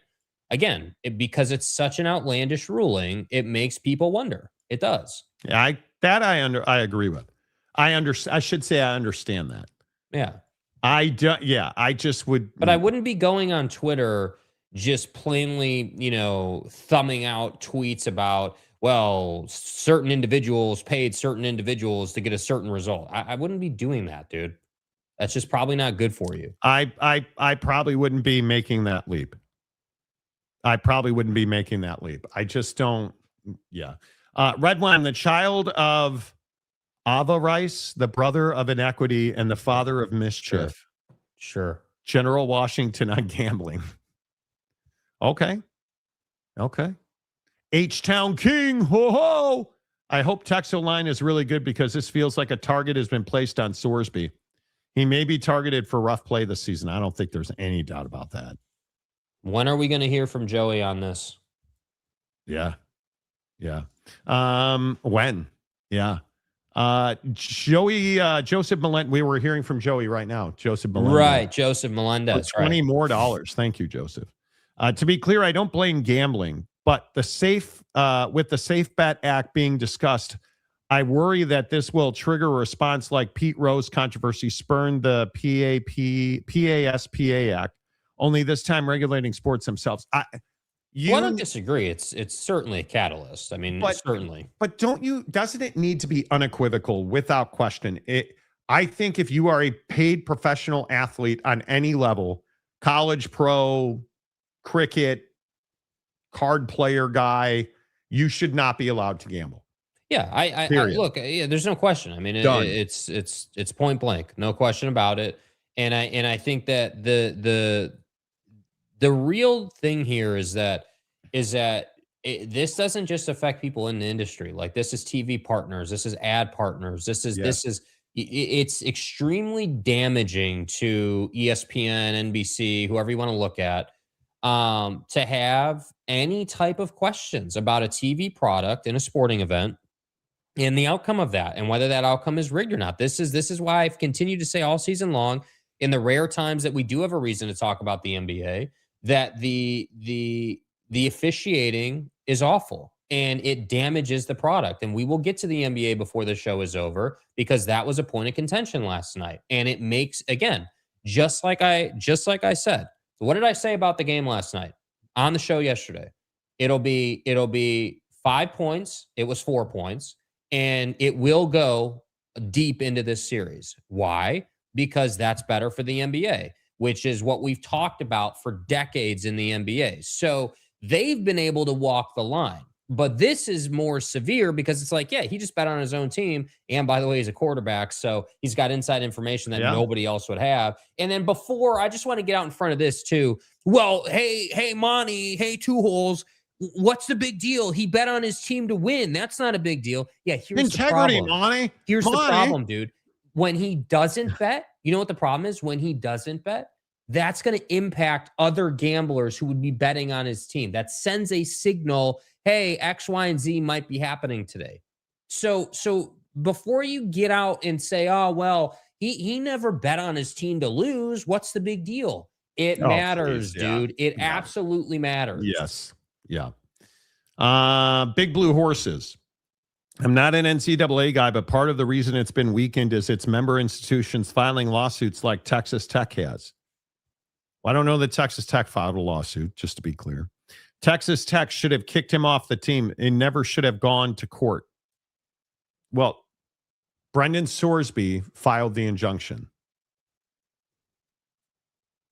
Let's be clear about that, right? And I would also maintain, install collective bargaining. This never happens if collective bargaining is in place. Yeah, but Cody Campbell doesn't want collective bargaining. Oh, he doesn't. Powers that be doesn't want collective bargaining. Correct. Red Wine. He maintained that the odds were always stacked against the player and that it ruined families and personal horror. Well, oh, look, the big Lubbock is here. There are no Bulls in Austin. Yeah, sure. Spend more time talking about Austin, dude. It is so disappointing, the heel turn in Texas Tech fans. It is, you just had to not screw this up, you guys. You had it all. And here we are. All you had to do was not screw it up. And yet, I am fascinated to know if they were aware of his gambling before they brought Brendan Sorsby to Lubbock. And if you weren't, how did you not know? And it's the question that nobody will ask. Nobody will ask that question. Well, I don't think anyone's asking yet because they haven't had an opportunity to. But somebody eventually will grow a set and ask that question. Was Cody Campbell, was Joey McGuire aware of Brendan Sorsby's gambling addiction before he became a Red Raider? When you were recruiting him, did you know he was gambling? And the reason they won't answer that is, bro, it's a Chinese finger trap, man. Both ends, you're screwed. I did not have sexual relations with that woman. There's no right answer. There's not. Red wine, there's a reason the founders had a Presbyterian church on every corner and not a casino. Truth. They don't want the kid gone, but they do. No, not at all. It's some days I think, Mike, you just wake up to be a red ass. You know, Brandon is taking advantage of the world today where there is no consequences for choices you make. Mm-hmm. Correct. It's not, I would go as far as to say it's the unintended consequences. Because there are going to be consequences here. I think the folks in Lubbock thought, we're going to win this case. We're going to go on about our lives. This is fucking America. Cody Campbell was like, we're going to win this case. I'm going to go back to saving college football and be a hero. Hey, by the way, I'm a billionaire. You want to see my wallet? Turns out it doesn't work that way. Doesn't work that way. Can I please have more hate thrown my text? No, you can't. But then they didn't have only simp on every corner either. Well, I think the naivete of people, that's what you thrive on when you're Texas Tech, or that thought process. Big Lubbock. Did you know that Georgia Tech has a phrase in their fights? Don't care. I do not care. I don't fucking care. Like, it's so crazy to me that you guys are willing to do everything but talk about your issues at Texas Tech. How are you not completely just embarrassed that you guys are attacking Georgia now? You're going after Georgia because Brendan Sorsby is a gambling addict and you didn't do your research, so you didn't know. Like, it's embarrassing, dude. It's You're Michigan now. Yeah, and no level of deflection is gonna save you. Like, it's wild. Sorsby's lawyer hasn't done him any favors in the long run. May have won this judgment, but some victories, well, I don't disagree with that at all. Yeah, I mean, listen, if you're, Brendan, don't call me Brandon. Your play here is to get your $4.5 million and ride off into the sunset. If you can get on an NFL roster, take the money, great. You're never going to be a star. You're never going to be a Hall of Famer in the league. That ain't happening. Yeah. Nick D. So here's what I gather. The professional leagues can hold their athletes accountable, but in college, it's forbidden, pretty much. Because they have a collectively bargained contract with the players and a players' union. Yes. Which is what college athletics needs. Chewy Gonzalez. I think this will hurt Tech's chances of joining a Super League. I really don't. Well, at a minimum, it's murky. At a minimum, I mean, you got to see where this path leads and what, because again, this is one season we're talking about, right? At worst, he'll move on after this season, but I think the repercussions of how you guys in Lubbock are behaving may or may not have long-ranging and wide-reaching consequences. Yes. And again, I tend to agree. I don't know if it prevents them from joining a Super League, but certainly they've damaged relationships here. And that's the part that I think it's kind of unknown how far that goes. Well, you pissed a good bunch of people off. And here's the problem, though. Guys like Cody Campbell don't care about relationships. Yeah. They literally don't. Like this Sarkeesian Texas thing. Mm-hmm. You're only puffing your chest out and standing on your wallet because you know that Texas it cannot play that game. We're going to play them in week 1. We did this and called this guy and did that guy, and they'll play each other, and we'll come. And if you don't want to play here, we'll play it. Well, okay. And by the way, you better pack a lunch, Monty. Never did you offer to do anything but cut the bulls off and make them steers. Never did you offer to play at DKR, for instance. But the bottom line is you're only puffing your chest out because you know Texas isn't going to take that game because they can't. They have, unlike you, a real schedule. Come on, dude. Which is what everybody is flinging at you because you won't shut up and go about your off season. You want to talk about Texas and Georgia and everybody else. Meanwhile, you're standing in the middle of your house while it's burning down and you're like, no, it's not. I'm rich. I can put the fire out. You're a dog barking at cars that you're never going to catch. Correct. Correct. You know, it is what it is, man. It is what it be. Maury Alvarez, he's a math teacher. With the judge, if it looks like a duck and quacks like a duck, it's probably a duck. We can't be certain, but it's the most plausible explanation. It's a shocking ruling. It is but you don't work your entire life Tampering. to Tampering. build 101. You don't work your entire life to become a judge, retire, and then have somebody reach into your pocket for a football player? There's tampering, and then there's blatant tampering. Yeah, I don't buy that. I agree with the duck analogy. Oklahoma State fan James. Why not have Texas play Tech in week 1?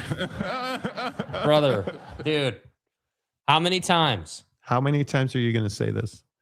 The Longhorns will make sure Sorsby doesn't make it to game 2. If you're Texas, does it make sense for you to play that game? James, asking you directly, does it make sense to play that game? Well, let me ask you one step further. What do you have to gain by playing that game?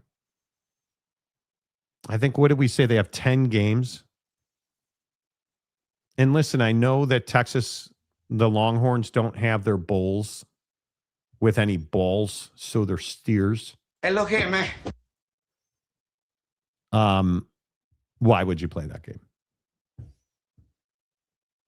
Oh, because you don't want to go to the college football playoff. And come on.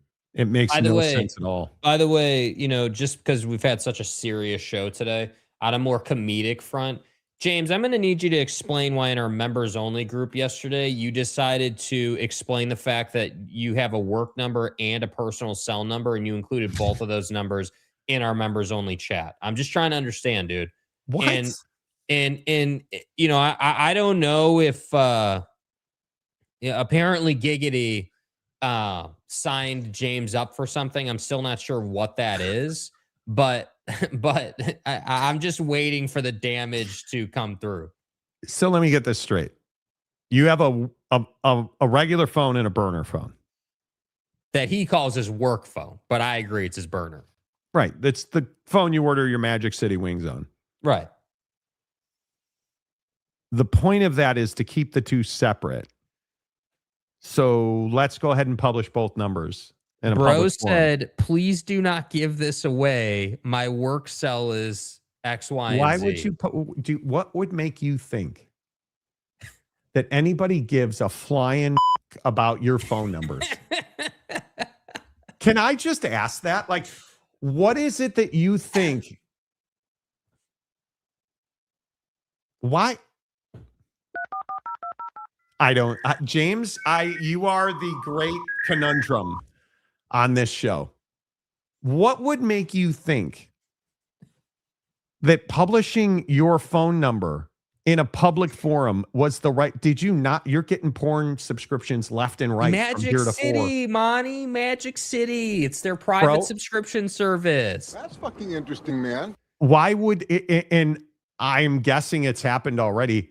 Do you really think that people aren't going to sign you up for all kinds of heinous shit because you posted your phone number there? Oh. How many OnlyFans accounts are you going to have? How many, like, bro? Do you, James? Why would anybody want your phone number? And if they did, wouldn't they just DM you and be like, "Hey, bud, can I get your burner number? I want to text you a lemon pepper recipe." Bro, literally right now, I'm not making this up. I have our members only group chat opened on my phone. He just said, when this Sorsby thing is settled, I want to talk about the Super League on the air. Okay, from your work phone or from your normal phone? I mean, I can't tell the difference. So I'm just trying to understand, dude. Okay, you do you, bud. You do you. That's not someday. Take place here. Yeah, someday I want to be as smart as you, James. I do. Since the NFL has a harsh punishment for betting, what's NFL going to do about this excessive gambling habit if he ever gets into the NFL? Which I'm telling you, I don't believe he will. Maybe he calls James and gets his MDiv. Present. That could happen. Not, he orders from Magic City on that phone to save the delivery driver. That's right. Right. I would have to do some prank calls if I saw those numbers. I could not help myself, bro. You get what you pay for, dude. That's the Dana Marie phone. That's right. Right. Yeah. The Dana Marie phone. Yeah, boy. Yeah. Jar Jar James, you jabroni. It's incredible. Brandon Butler. The NFL is going to treat this kid like he's radioactive. No way anyone wants to question around this kid. I totally agree. You think Shador was controversy? Did you guys see that the Browns don't have a number for Dylan Gabriel? A jersey number. Don't have a number to give him, to assign to him. Bruh. Wait till Sorbet melts in the draft. Quicksand James, yes. Maury Alvarez, Tech defender fan, now has no room to stand on teams like Michigan. That's exactly right. It's exactly right. You have no room to talk. Thoughts on Carmelo Anthony trial or the World Cup or Stanley Cup or how the NBA finals are rigged? It's all conspiracy like Texas Tech. Is Lubbock even real? I don't think it is. I think Lubbock is with Matthew McConaughey behind the bookshelf. Right? Come on, I did that for you. Yeah. Oh man, dude. See the things I do for you? Jake loves that movie. Oh, it's such a good movie, dude. Yeah, with It's Debbie Does so Dallas. good. Right. Yeah. Boomer Sooner, Texas Tech to have an ending record of 0-0 as no one will play them. Yeah. We'll see. I think ultimately, here's my guess, and you're welcome to get to it in the comment section. My belief is they will assert enough pressure at the conference level. Brendan Sorsby will not play for Texas Tech. He will not play for Texas Tech. The big Lubbock. Paxton will be the first guy to tell you there are no bulls in Austin. The bulls live in Lubbock. Yeah, just huge testicles on those bulls. And steers don't like hanging out in the same pasture with bulls. Yeah. Because, the Longhorns have no balls. They're just ballless fucks down in Austin. Yeah. Come on. Come on. James, answers the phone. Collect call from Pope Sac State. Dude, the things God. Well, Monty, I'm getting all these blocked numbers. I don't understand what's going on. Wow. Yeah, did BDM send me a video? Oh, he must have. He must have, dude. Come on. Hey, I want credit in the comments section. Hyenas. For what? I told you the Spurs were winning last night. I told you. Shut up, Jake. Told you. I even had it down to the number, dude. I said 5 and they won by 4. I mean, come on. He did. Oh boy, he's naked. Okay. Well, shirtless. Do I play? Okay. Hey, player. Take me to Texas, baby. We're coming back, baby. San Antonio's not going to lose unless they get an STD from those nasty New York women. Victor's going to pull off the greatest fucking comeback in the world. And I get mad they changed the Statue of Liberty's name to the Statue of Victor. War peace. Instantly. Fuck the Knicks. Fuck the New York Roaches. Bro. Fuck the and double fuck. Good day, sir. While Bro. listening to country music, Dude. you know, it's fine. Sorsby bet on the Spurs last night and won enough to pay for another round of lawyers. Yeah, right? Maybe. He did In the well. Autzen. This was all a ploy to get the Big 12 teams to boycott their games so that Tech doesn't have to play games on Friday night. See what Jimmy did there? See, this is all just a big, scheme well on done, the Friday Jimmy. night thing, dude. James, that is well done.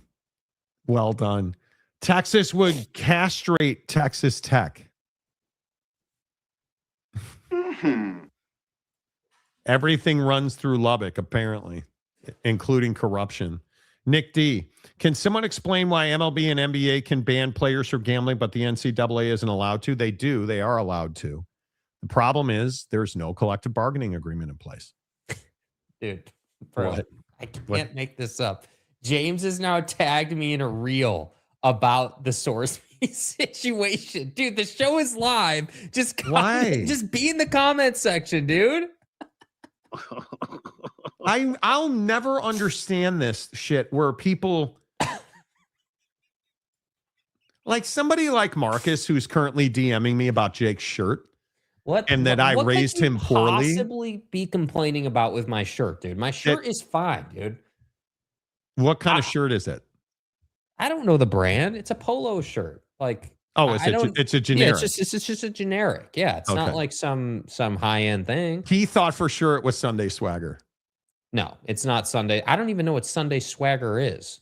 Okay. Is that like some prolific polo brand? No, remember we used to have those matching polos that now I wish I had kept because I could actually fit into them. Yes. You remember Yes, that? When we I do. used to play golf together? Yeah. Which we don't anymore. Right. You know, Venom and vitriol. it is what it is.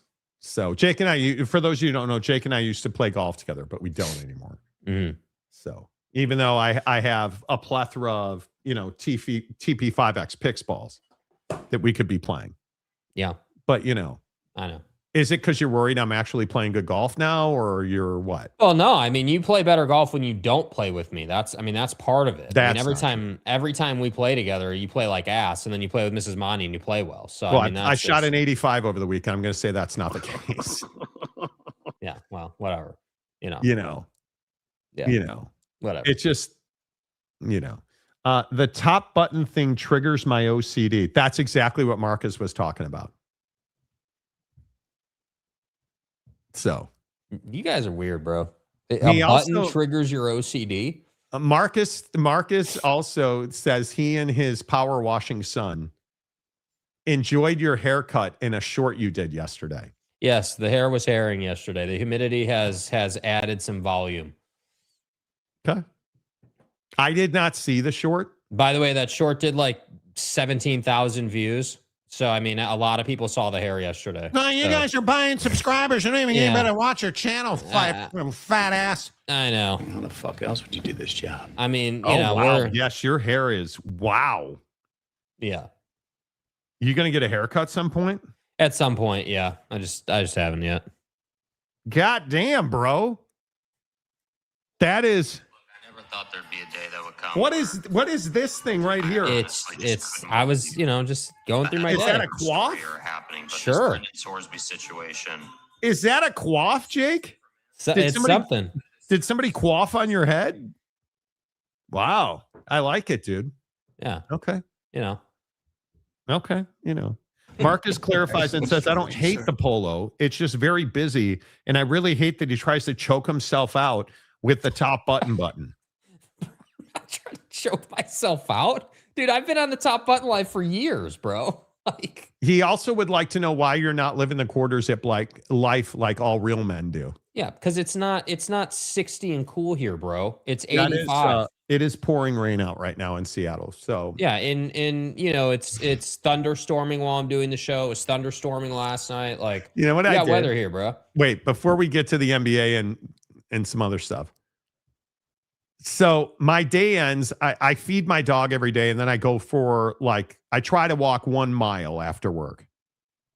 Sometimes, most times I don't. It was pouring rain, so I actually put on my Hawaii floppy sun hat and a winter jacket because it was like 54 degrees and pouring rain while I walked the dog.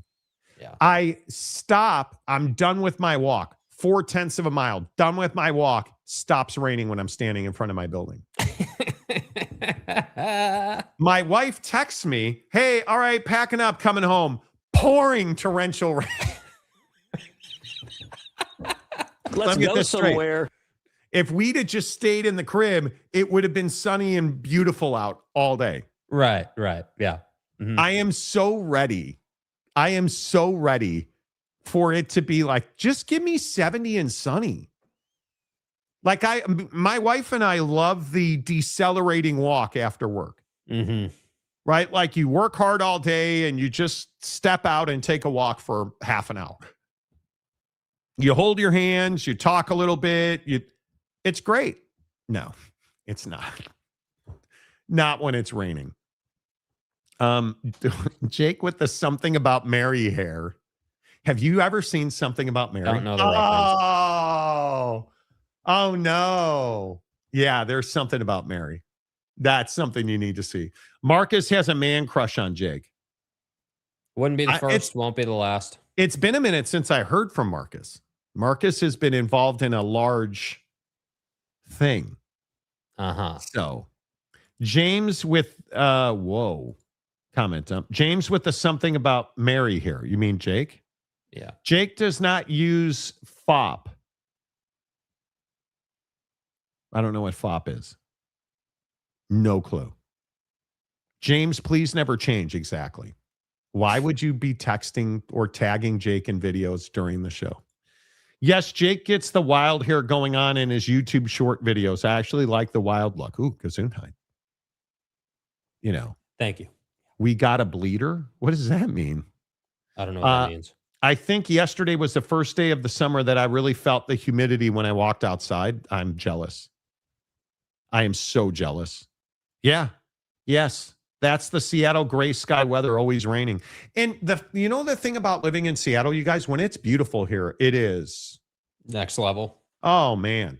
Bro, this weekend is supposed to be incredible. Now I'm studying for this stupid real estate exam, and we're going to play golf on Saturday night at like 5:00. We're just going to play 9 holes in Bellevue. Mm-hmm. It won't be a good 9 holes, but it'll be some kind of hole. Yeah. My video is giving you credit for why I am against Sorsby playing college. But here's the problem, brother.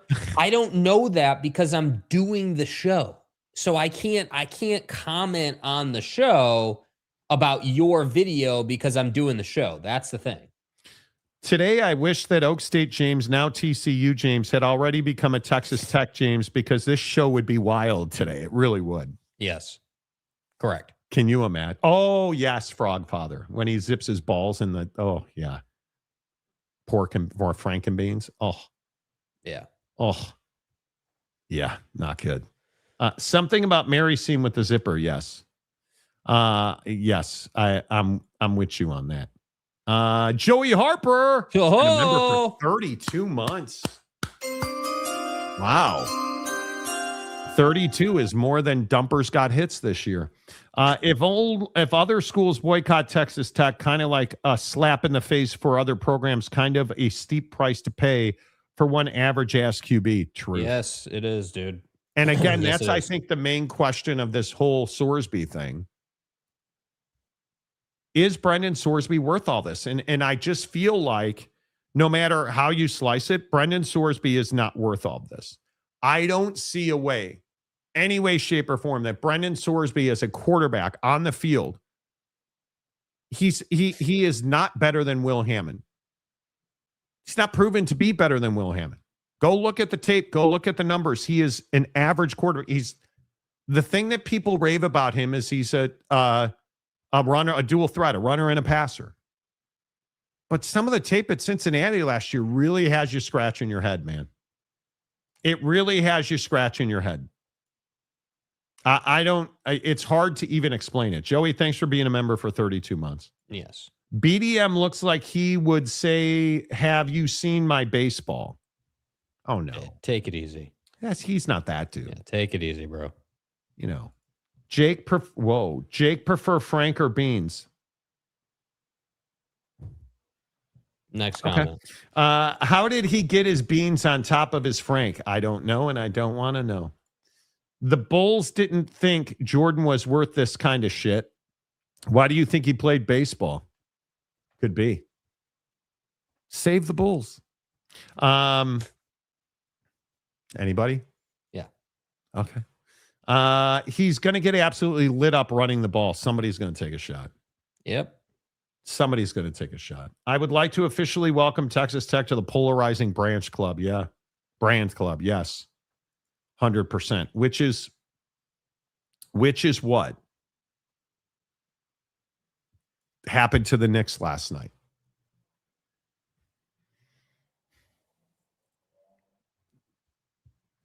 Does anybody... I want to be gentle. I just want to caress the...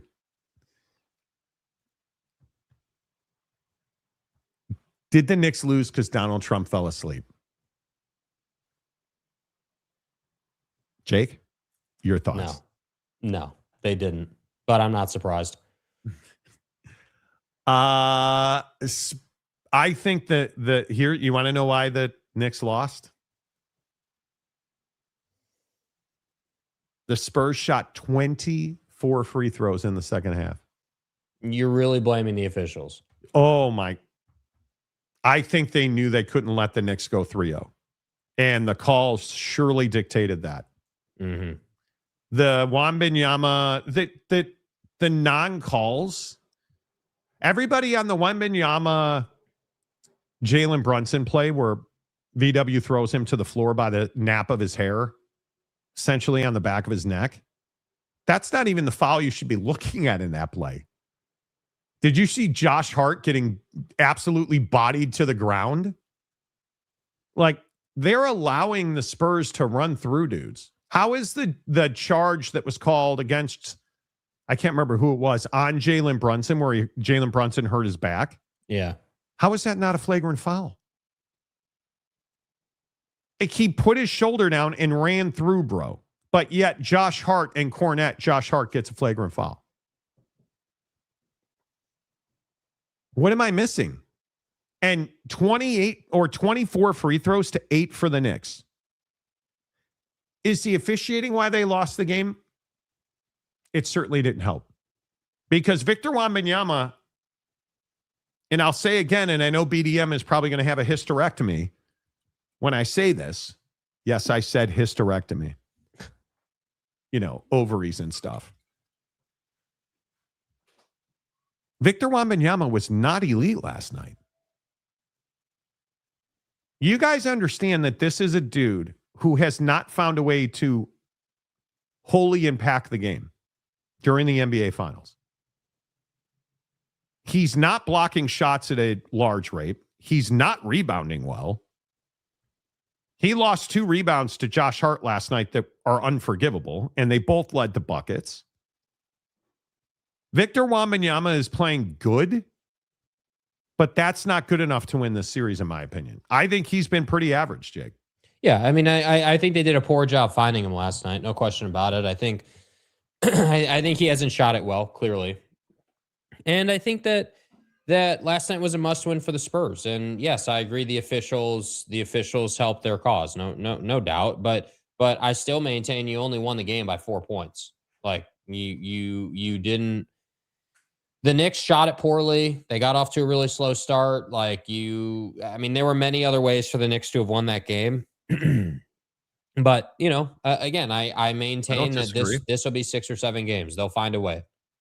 And, I just think that Victor is learning through this series. Victor is beginning to understand that it doesn't matter if you're 800 feet tall. If you can't make a shot, nobody cares. And I think, can't remember. I think, like Cat as an example, you can look at Brunson, you can look at whoever, but I think Cat was like 0 from 3 last night or something like that. Like, I don't think he had made 1-3 last night. Like, you didn't, I don't know. I agree. Free throw disparity or whatever. But I think the Knicks had a lot of other ways they could have won the game. They could have won that game. No doubt about it. And Jalen Brunson's not shooting well. Yeah. I think that's a huge problem. He is missing open jumpers. But you are clearly, the Spurs are being allowed to do things physically that you just can't be allowed to throw guys to the floor like that. Mm-hmm. Like I thought Charles Barkley made a good point last night. Those are Cardi D's, not Cardi B's. Excellent point. Did anybody see that?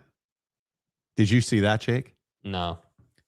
Get on Twitter right now and look up Cardi, Cardi D. She's performing in a voluptuous outfit. And for whatever reason, they thought it'd be fun to fade back into the inside the NBA guys while Cardi B was performing. And Charles Barkley's reaction was, well, those aren't Cardi B's. Them are Cardi D's. Wow. Yeah, even Mrs. Monty thought that was funny. That's rough, bro. But Charles Barkley made a good point. You can't call Jalen Brunson for a flagrant foul for being in the landing zone and then repeatedly not call Victor Wembanyama for the exact same thing on closeouts. Like, he knocked OG Anunoby over on 1-3, no call. Yeah, he's in Jalen biased. Brunson's legs. Yeah. No call. Yeah. You got it. I'm not saying that you even have to call it on the level. But at some point, don't you have to? It can't be 24-8 in the second half. Yeah, here's the other thing, though. I don't like that Mike Brown after the game is spending his time bitching about the officials. Like you're the Knicks, you just take it on the chin, move to the next game. Like it just is what it is. There's no reason to spend a lot of your press conference talking about that. Yeah.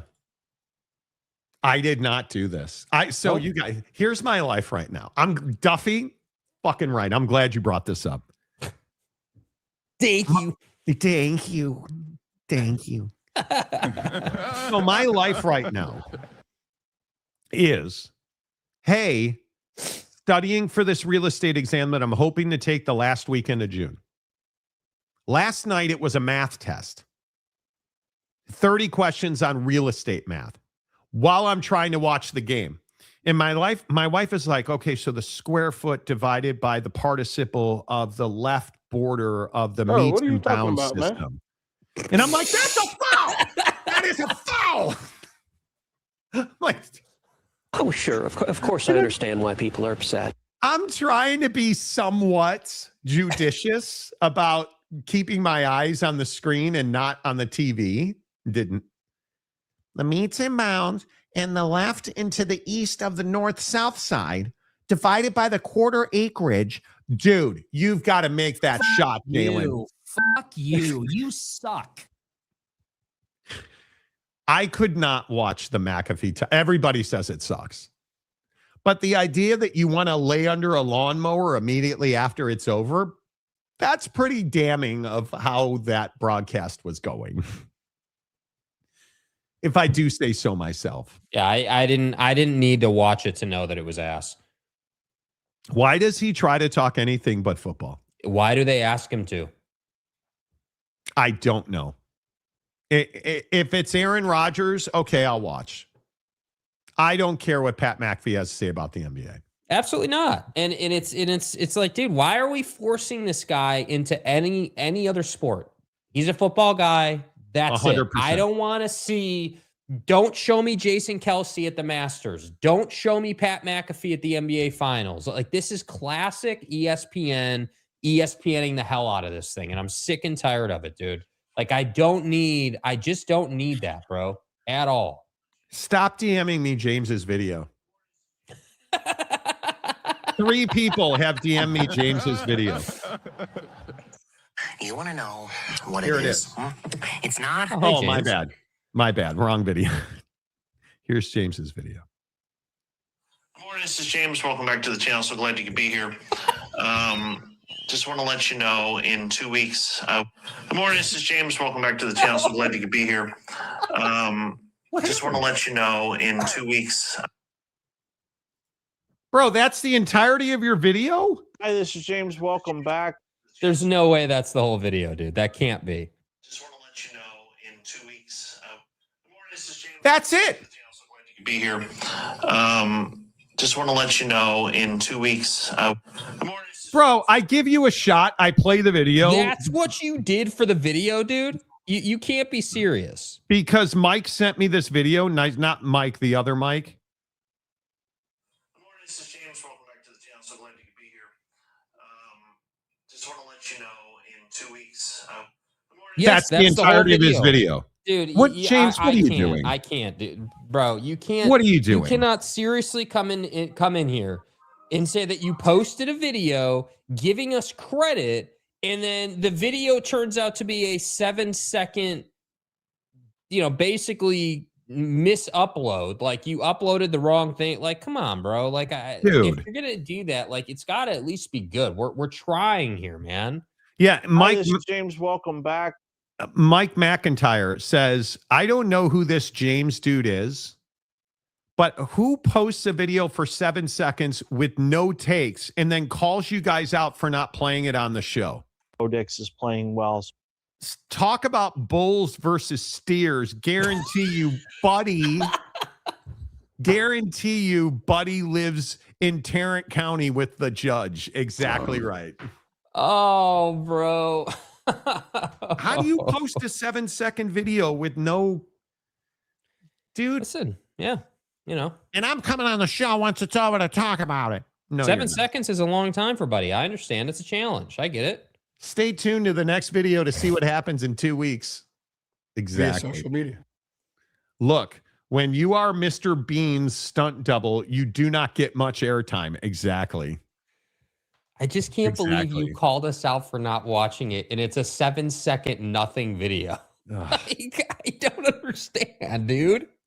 I am subscribing to his channel if he puts out teasers like that every day. Cliffhanger. Yeah, I'm happy to give then I'll plug his channel. What's the name of this channel? Go support him. I don't have a problem with people supporting him. Notice he doesn't tag me in this stuff. Now that I deleted that message. Doesn't have his YouTube link in his bio on Instagram, so can't go to his channel from there. Yeah, I don't keep the messages in my I delete most of the messages because it just gets so much nonsense. Garbo. Yeah. I don't know, dude. I don't know, man. It's look, it's at some point you gotta be like, all right, like if you're gonna come in here talking some junk about it, it's gotta be decent. Why is so? And I still maintain you'd be better off doing shorts and reels than full uploads, but that's just my opinion. This cat Travis, who tagged me on a lot of stuff on TikTok, is sending me Taco Bell videos and legitimately sends me this video of the shredded beef dipping tacos. Have you tried them yet? I'm curious to get your take on it. What's the video? He sent you a video? It's just a video. It's just a video of a Taco Bell commercial. Oh, okay. I thought it was him in the video. No, of just Taco Bell sending me. It's their dick. Why? No, I don't eat at Taco Bell, man. Yeah, who do you think we are? BDM? You guys are wild in today. I'm blaming Trump and his curse. What did you guys think of that whole thing? It was a joke, dude. Absolute circus. I think the vibe hurt the Knicks. I think not having the fans outside, not having the atmosphere, the security, the 3.5 hours to get in. The line at tip-off was ridiculous. I didn't see if they delayed the start or not, but it didn't really seem like that impacted anybody. But I think the best part about Donald Trump was him slamming his face full of French fries, throwing the carton on the ground, and then falling asleep. Like, buddy, what are you doing? It totally ruined the atmosphere, and Buddy couldn't stay awake. Do you guys worry about the fact that he can't stay awake? I mean, he is 80 years old. I don't think it's that abnormal. There's no question bro's health is not in a great place. Yeah, but I'm not the dude out here hoping that he has some kind of catastrophe. Mm-hmm. Like, I see all the TikTokers out here hoping he has it. Like, there was all this stuff going around, and true or not, that he had a stroke a couple of weeks ago. And if you're rooting for somebody else's health to decline, come on. You know, like, he's an old man. It's not really surprising that old people fall asleep. No, it's not. Right? I mean, I don't know why did you go? But that's why I don't understand. Why did he go to the game? Don't know. Like, don't stay know. home. It's weird. It's weird. Stay at the White House and spend some time observing that monstrosity on the lawn. That's all I'm saying. I would just say, well, and don't get started with that monstrosity on the lawn. Anyway, I'm not rooting for. I think it killed the atmosphere. I'm with Baldwin going the hoop guy. Yeah, Stephen A. Mayor of Montytown is correct. Baldwin go in the hoop. Baldwin go in the hoop. And I do think the whole security thing, and what was it, a 5-block radius for security screening, a 3-block radius for the metal screens. I mean, how great is it the Knicks are in the NBA Finals? You know how long Knicks fans have waited for this? You're up 2-0. He was selfish as hell and ruined it for them. I feel like yeah, I completely blocked June. Why'd you do that? Instead, he should have went with cash and chugged beers with USA hockey team. That would have helped. That's for cute. Sure. I remember when I had my first beer. If we're electing these dudes to be in office in their 80s, it's our own fault. Truth. Agreed. But this goes back to people who are like, my vote doesn't matter. Yes, it does. Yes, it does. Yeah, I personally think you need a max age restriction. These dudes are always way too old. Totally agree. Totally agree. All right. Can we get to this? Jake's going to hate this story. Jake is going to hate this story. Mm-hmm. What terrible things are millennials doing now? So is this millennials' fault that Homegirl is still a national treasure? Okay. Can we stop obsessing over Diana Rossini? I mean, I think it's been pretty quiet the last couple of weeks. Wouldn't you agree? No. Now, what have we talked about? Well, we haven't talked about it, but the story story the won't media. die. Well, what's the latest update? Allegation from this writer who got fired, the girl, and I don't want to say her name, mm-hmm. the girl who got fired for saying that she slept around the NFL, is doing more interviews saying that Diana Rossini has had relationships with multiple NFL head coaches, not just Mike Vrabel. And do you believe that? No. You don't. You think Vrabel was an isolated thing? I think Vrabel was an isolated thing. And I think that if you're going to accuse her of sleeping her way around the NFL, you damn well better have evidence. But it's okay to accuse Cody Campbell. Never mind. Yeah, because the difference is the optics don't say she slept around the NFL, and the optics say that he did some things behind the scenes with certain individuals. Okay. I don't believe that Diana Rossini whored her way to sourcing. Yeah. I don't believe that Diana Rossini slept her way around the NFL. And I do believe that this is also the case. I think this is over for Mike Vrabel now. Mm-hmm. Mike Vrabel has survived. He is back to work full time. He is going to be the head coach of the Patriots this year. It's over. And he's posting pictures with the wife and the kids, and everything's fine. No more big nose Kate stuff. Like, we're done. Diana Rossini, I think this is just getting started, because also The Athletic and the New York Times said we'll announce the results of our investigation shortly. Why are you going to announce the results of an investigation for somebody who doesn't work for you anymore? Like, I think they're looking to take this girl to the woodshed, which is what Mike Vrabel. Never mind. Anyway, the point is, I think they're looking to scapegoat her to protect their credibility. Mm-hmm. Why else would you be releasing the results of whatever investigation you found? Yeah, I mean, I think, from a legal standpoint, they probably need to. I mean, you basically, the story, or they, however you want to verbalize it, caused her to resign or step away or whatever, legalese we're using. And, they need to publish the results to protect themselves. I don't have any doubt. That makes sense. I'm interested to see how that plays out.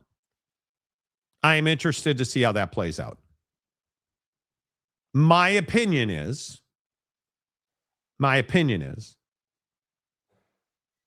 I feel very strongly that she'll never work in traditional media again. Right. So she'll probably go work for CBS and 60 Minutes, but she'll never. Yo, Scott, how you doing, bud? I've heard that she has 7-figure podcast offers, and that she has the ability to work in that realm if she wants to. Mm-hmm. Which makes sense. How long does Diana Rossini have to sit on the sidelines?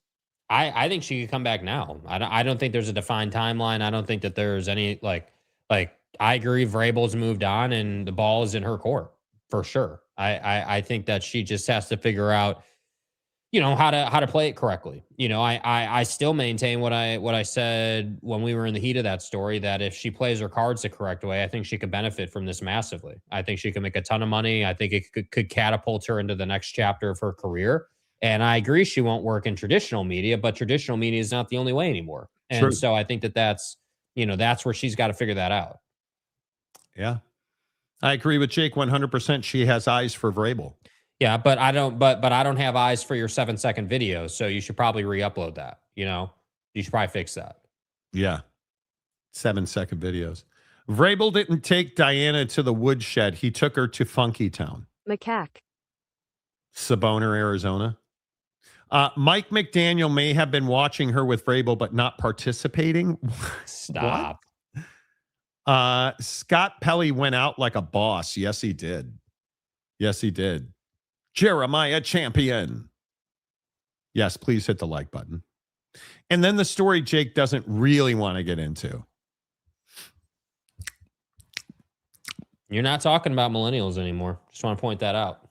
Well, you scumbags started this. Mm-hmm. New study out. Macaque. There has been significant research. You're such a no pun intended.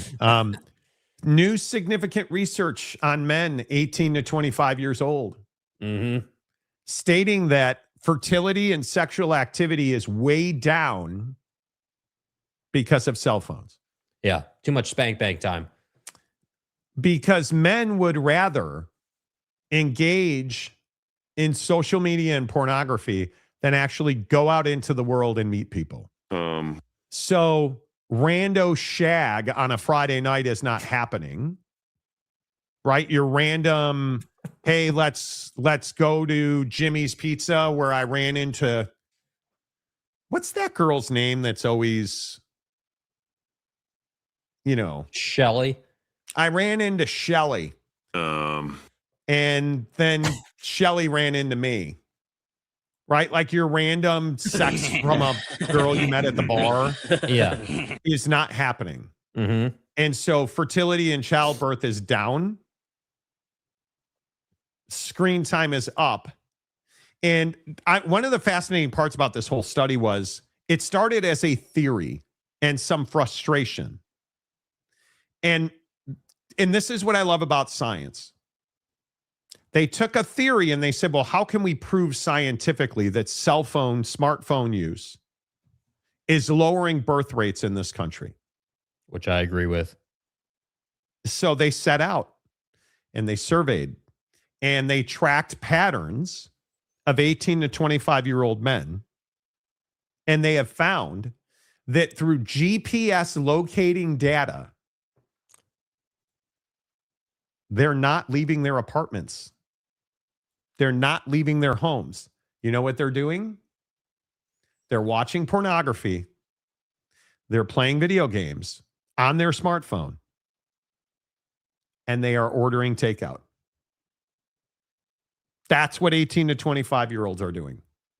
So they're not going out there. And this is the whole manifest destiny thing. They're not going out. They're not running into the love of their life. They're not getting married. They're not having kids. They're not buying houses. They're not going through the traditional cycle. They're being basement guy. They're being basement guy. Yeah. They are being basement guy. And it's really fascinating to me that on Brendan Sorsby, Pete Thamel. Sources say, quote, don't expect any immediate action from the Big 12 on Brendan Sorsby. The Big 12 has defined a process to address it, which will begin with an AD call today. Ding! What did I tell you? Big 12 Executive Board will meet Thursday to discuss options. Yes. And as we reported this morning. So, anyway, back to sex and pizza. Yeah.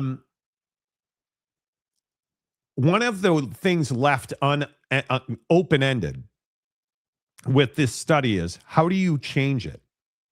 Do we need to change it? Do we need to change the rhythm of life for 18 to 25-year-old men?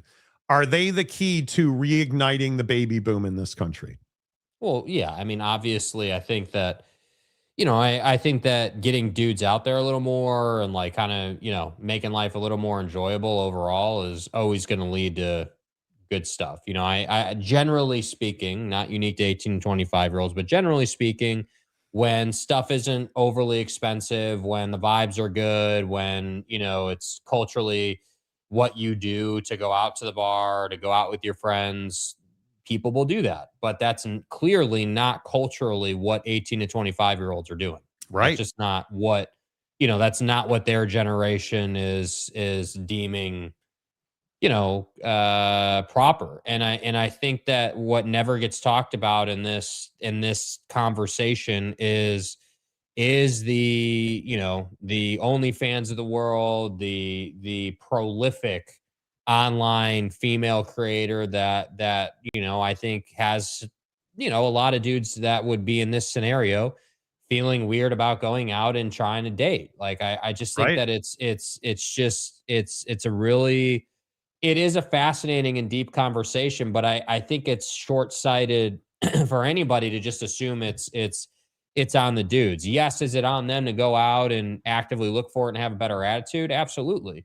But I also think that it's a combination of like, it's just, they have to pay for everything. They don't believe that quality is out there. Like, I think that no. Okay. I can let you go up till they have to pay for everything. Mm-hmm. Why not communicate in the dating process? Well, you're just assuming we aren't. I'm saying communicate in the dating process. If you want to go Dutch or split, you got to communicate that. But you have to, at some point, how old was I when I met my wife? It's 28, probably, something like that. 25, in fact. We met I was 25. That was it, 1998, 25 years old. If I'm just sitting at home, am I meeting the love of my life, who I've been married to for 25 years? No. But when did you go out culturally? In the 90s? Yeah. At some point we have to stop with that's not the cultural norm bullshit.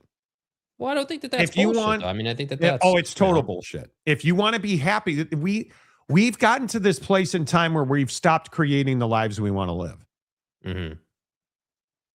That we're just not willing to go through the process to find the actual right one to be with. We're willing to, because this is also a fascinating part of this discussion. I think we talked about this last week. Mm-hmm. Men and women, millennials and Gen Z, are willing to settle instead of doing the work to go through the dating process. They'll settle with somebody instead of finding the right one. Mm-hmm. Which you and I have talked about 100 times. Mm-hmm. But we've gotten into this place where we no longer create the lives we want to live. We've gotten to this place where we're like, well, that's just how it is these days. We sit home and play video games and eat pizza and we don't have sex. Like, when did that become okay? Why are we no longer motivated to create the lives we want to live? That's what I'm trying to figure out. Yeah, I mean, I just think there's a lot that goes into that. You know, I think, you know, I think that part of it is there's just a lot going on in the world. I maintain that, just generally speaking, if we're going to try to just, you know, paint with broader brushes here for the sake of conversation, I think the vibes are not great right now. Like, that's the best way I can say it. Like, it's not. It's not. Well, dating's changed from when I was 25 to when you're whoever's 25 years old now. Gen Z. Clearly, dating has changed. Mm-hmm. But you have to adapt and have the want to. And I think those two things are missing. Yeah, and I do think that you know, one of the things that hurts dating right now is Gen Z specifically is notorious. It's one of the main differences between millennials and Gen Z, but Gen Z is notorious for job hopping a lot.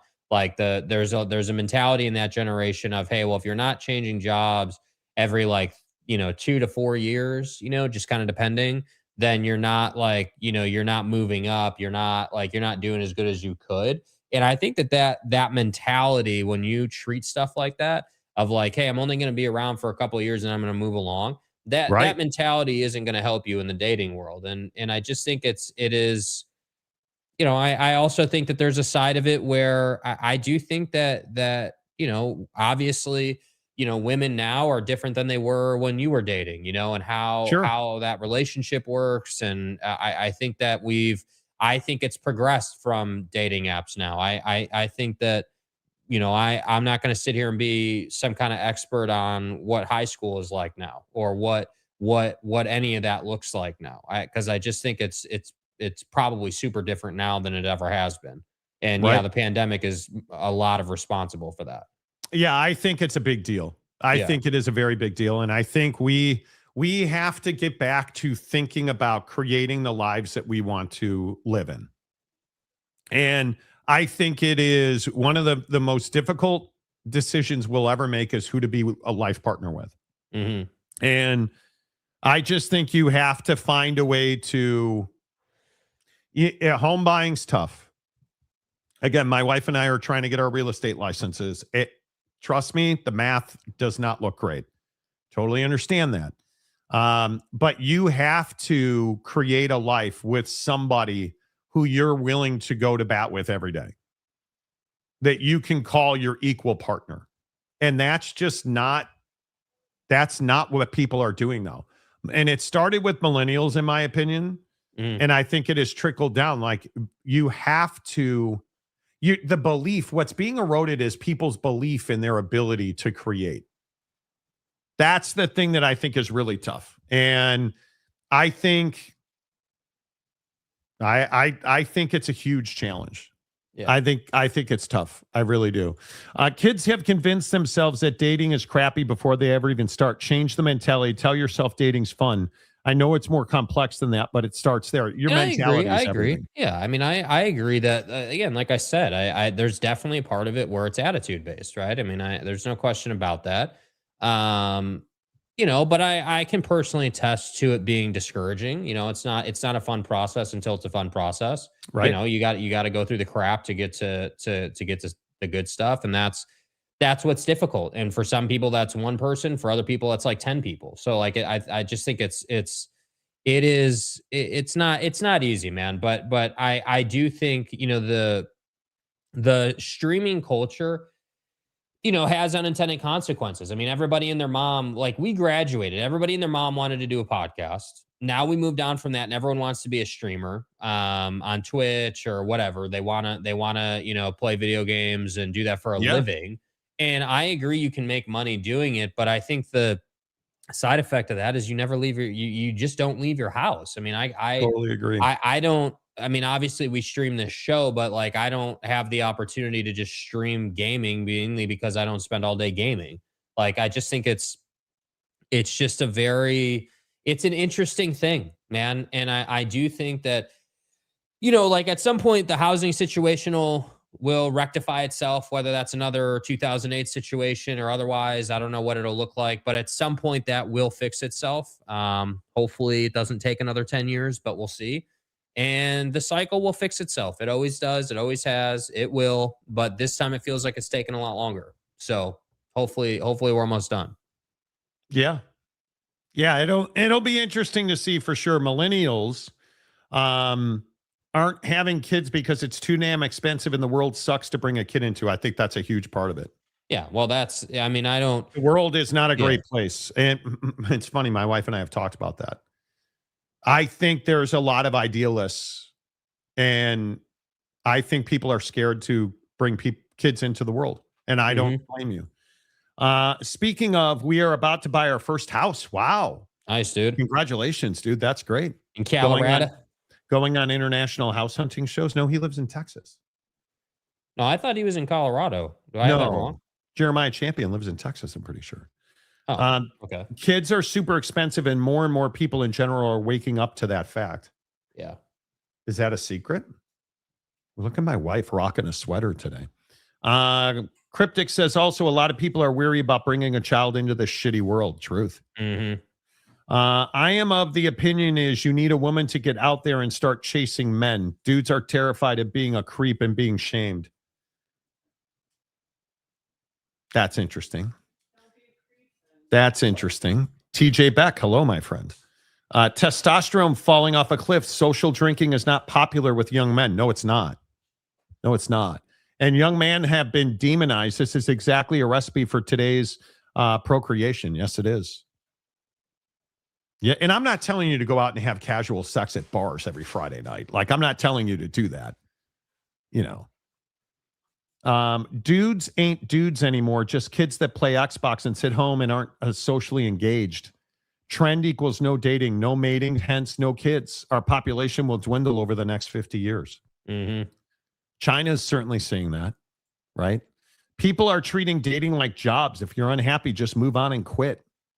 Nobody is willing to commit to a process. There's always another dude waiting in the wings on dating apps. Yeah, for real. Dating apps are the scourge, right? Oh, look at this. You have to pick someone that has the same interests that you do. We both like sports. Okay. Don't get me started on Walmart managers, dude. Jeremiah, bro, you're blaming Xbox. It's not the Xbox who made a choice for this people. Well, yeah, who are you, Sorsby? There is that. Dating is not fun. It's dumb and stupid. Most people want someone to take care of them while offering nothing. I just want a free dinner, Monty. Remember James had to date an ugly Walmart manager before finding love. This is true. You'll never live it down. No, I love you live in Colorado. Oh, he does live in Colorado. Okay, there you go. Yeah. Yep. Everyone expects more than what is reasonable. Totally agree. My dude, you have one bad date and as a male, and there are Facebook groups that will put you on blast because you don't pay for the date. That's wild if that's in fact what's happening. I can't speak to that. That's crazy. Yeah. That is absolutely crazy. All right. There you have it. The Monty Show is always presented by the Advocates at theadvocates.com. The best injury attorneys in the business, 24/7, 365 at the Advocates. 24/7, 365. Legit, anytime you need it. This is the 100 most dangerous days of the year. Slow down. Eliminate the distractions from the car. And if the worst happens, get to the best at theadvocates.com, where you never reach into your pocket to pay the advocates. So go get that clear, risk-free advice right now at theadvocates.com. Until tomorrow, say goodbye, Jake. Goodbye, Jake.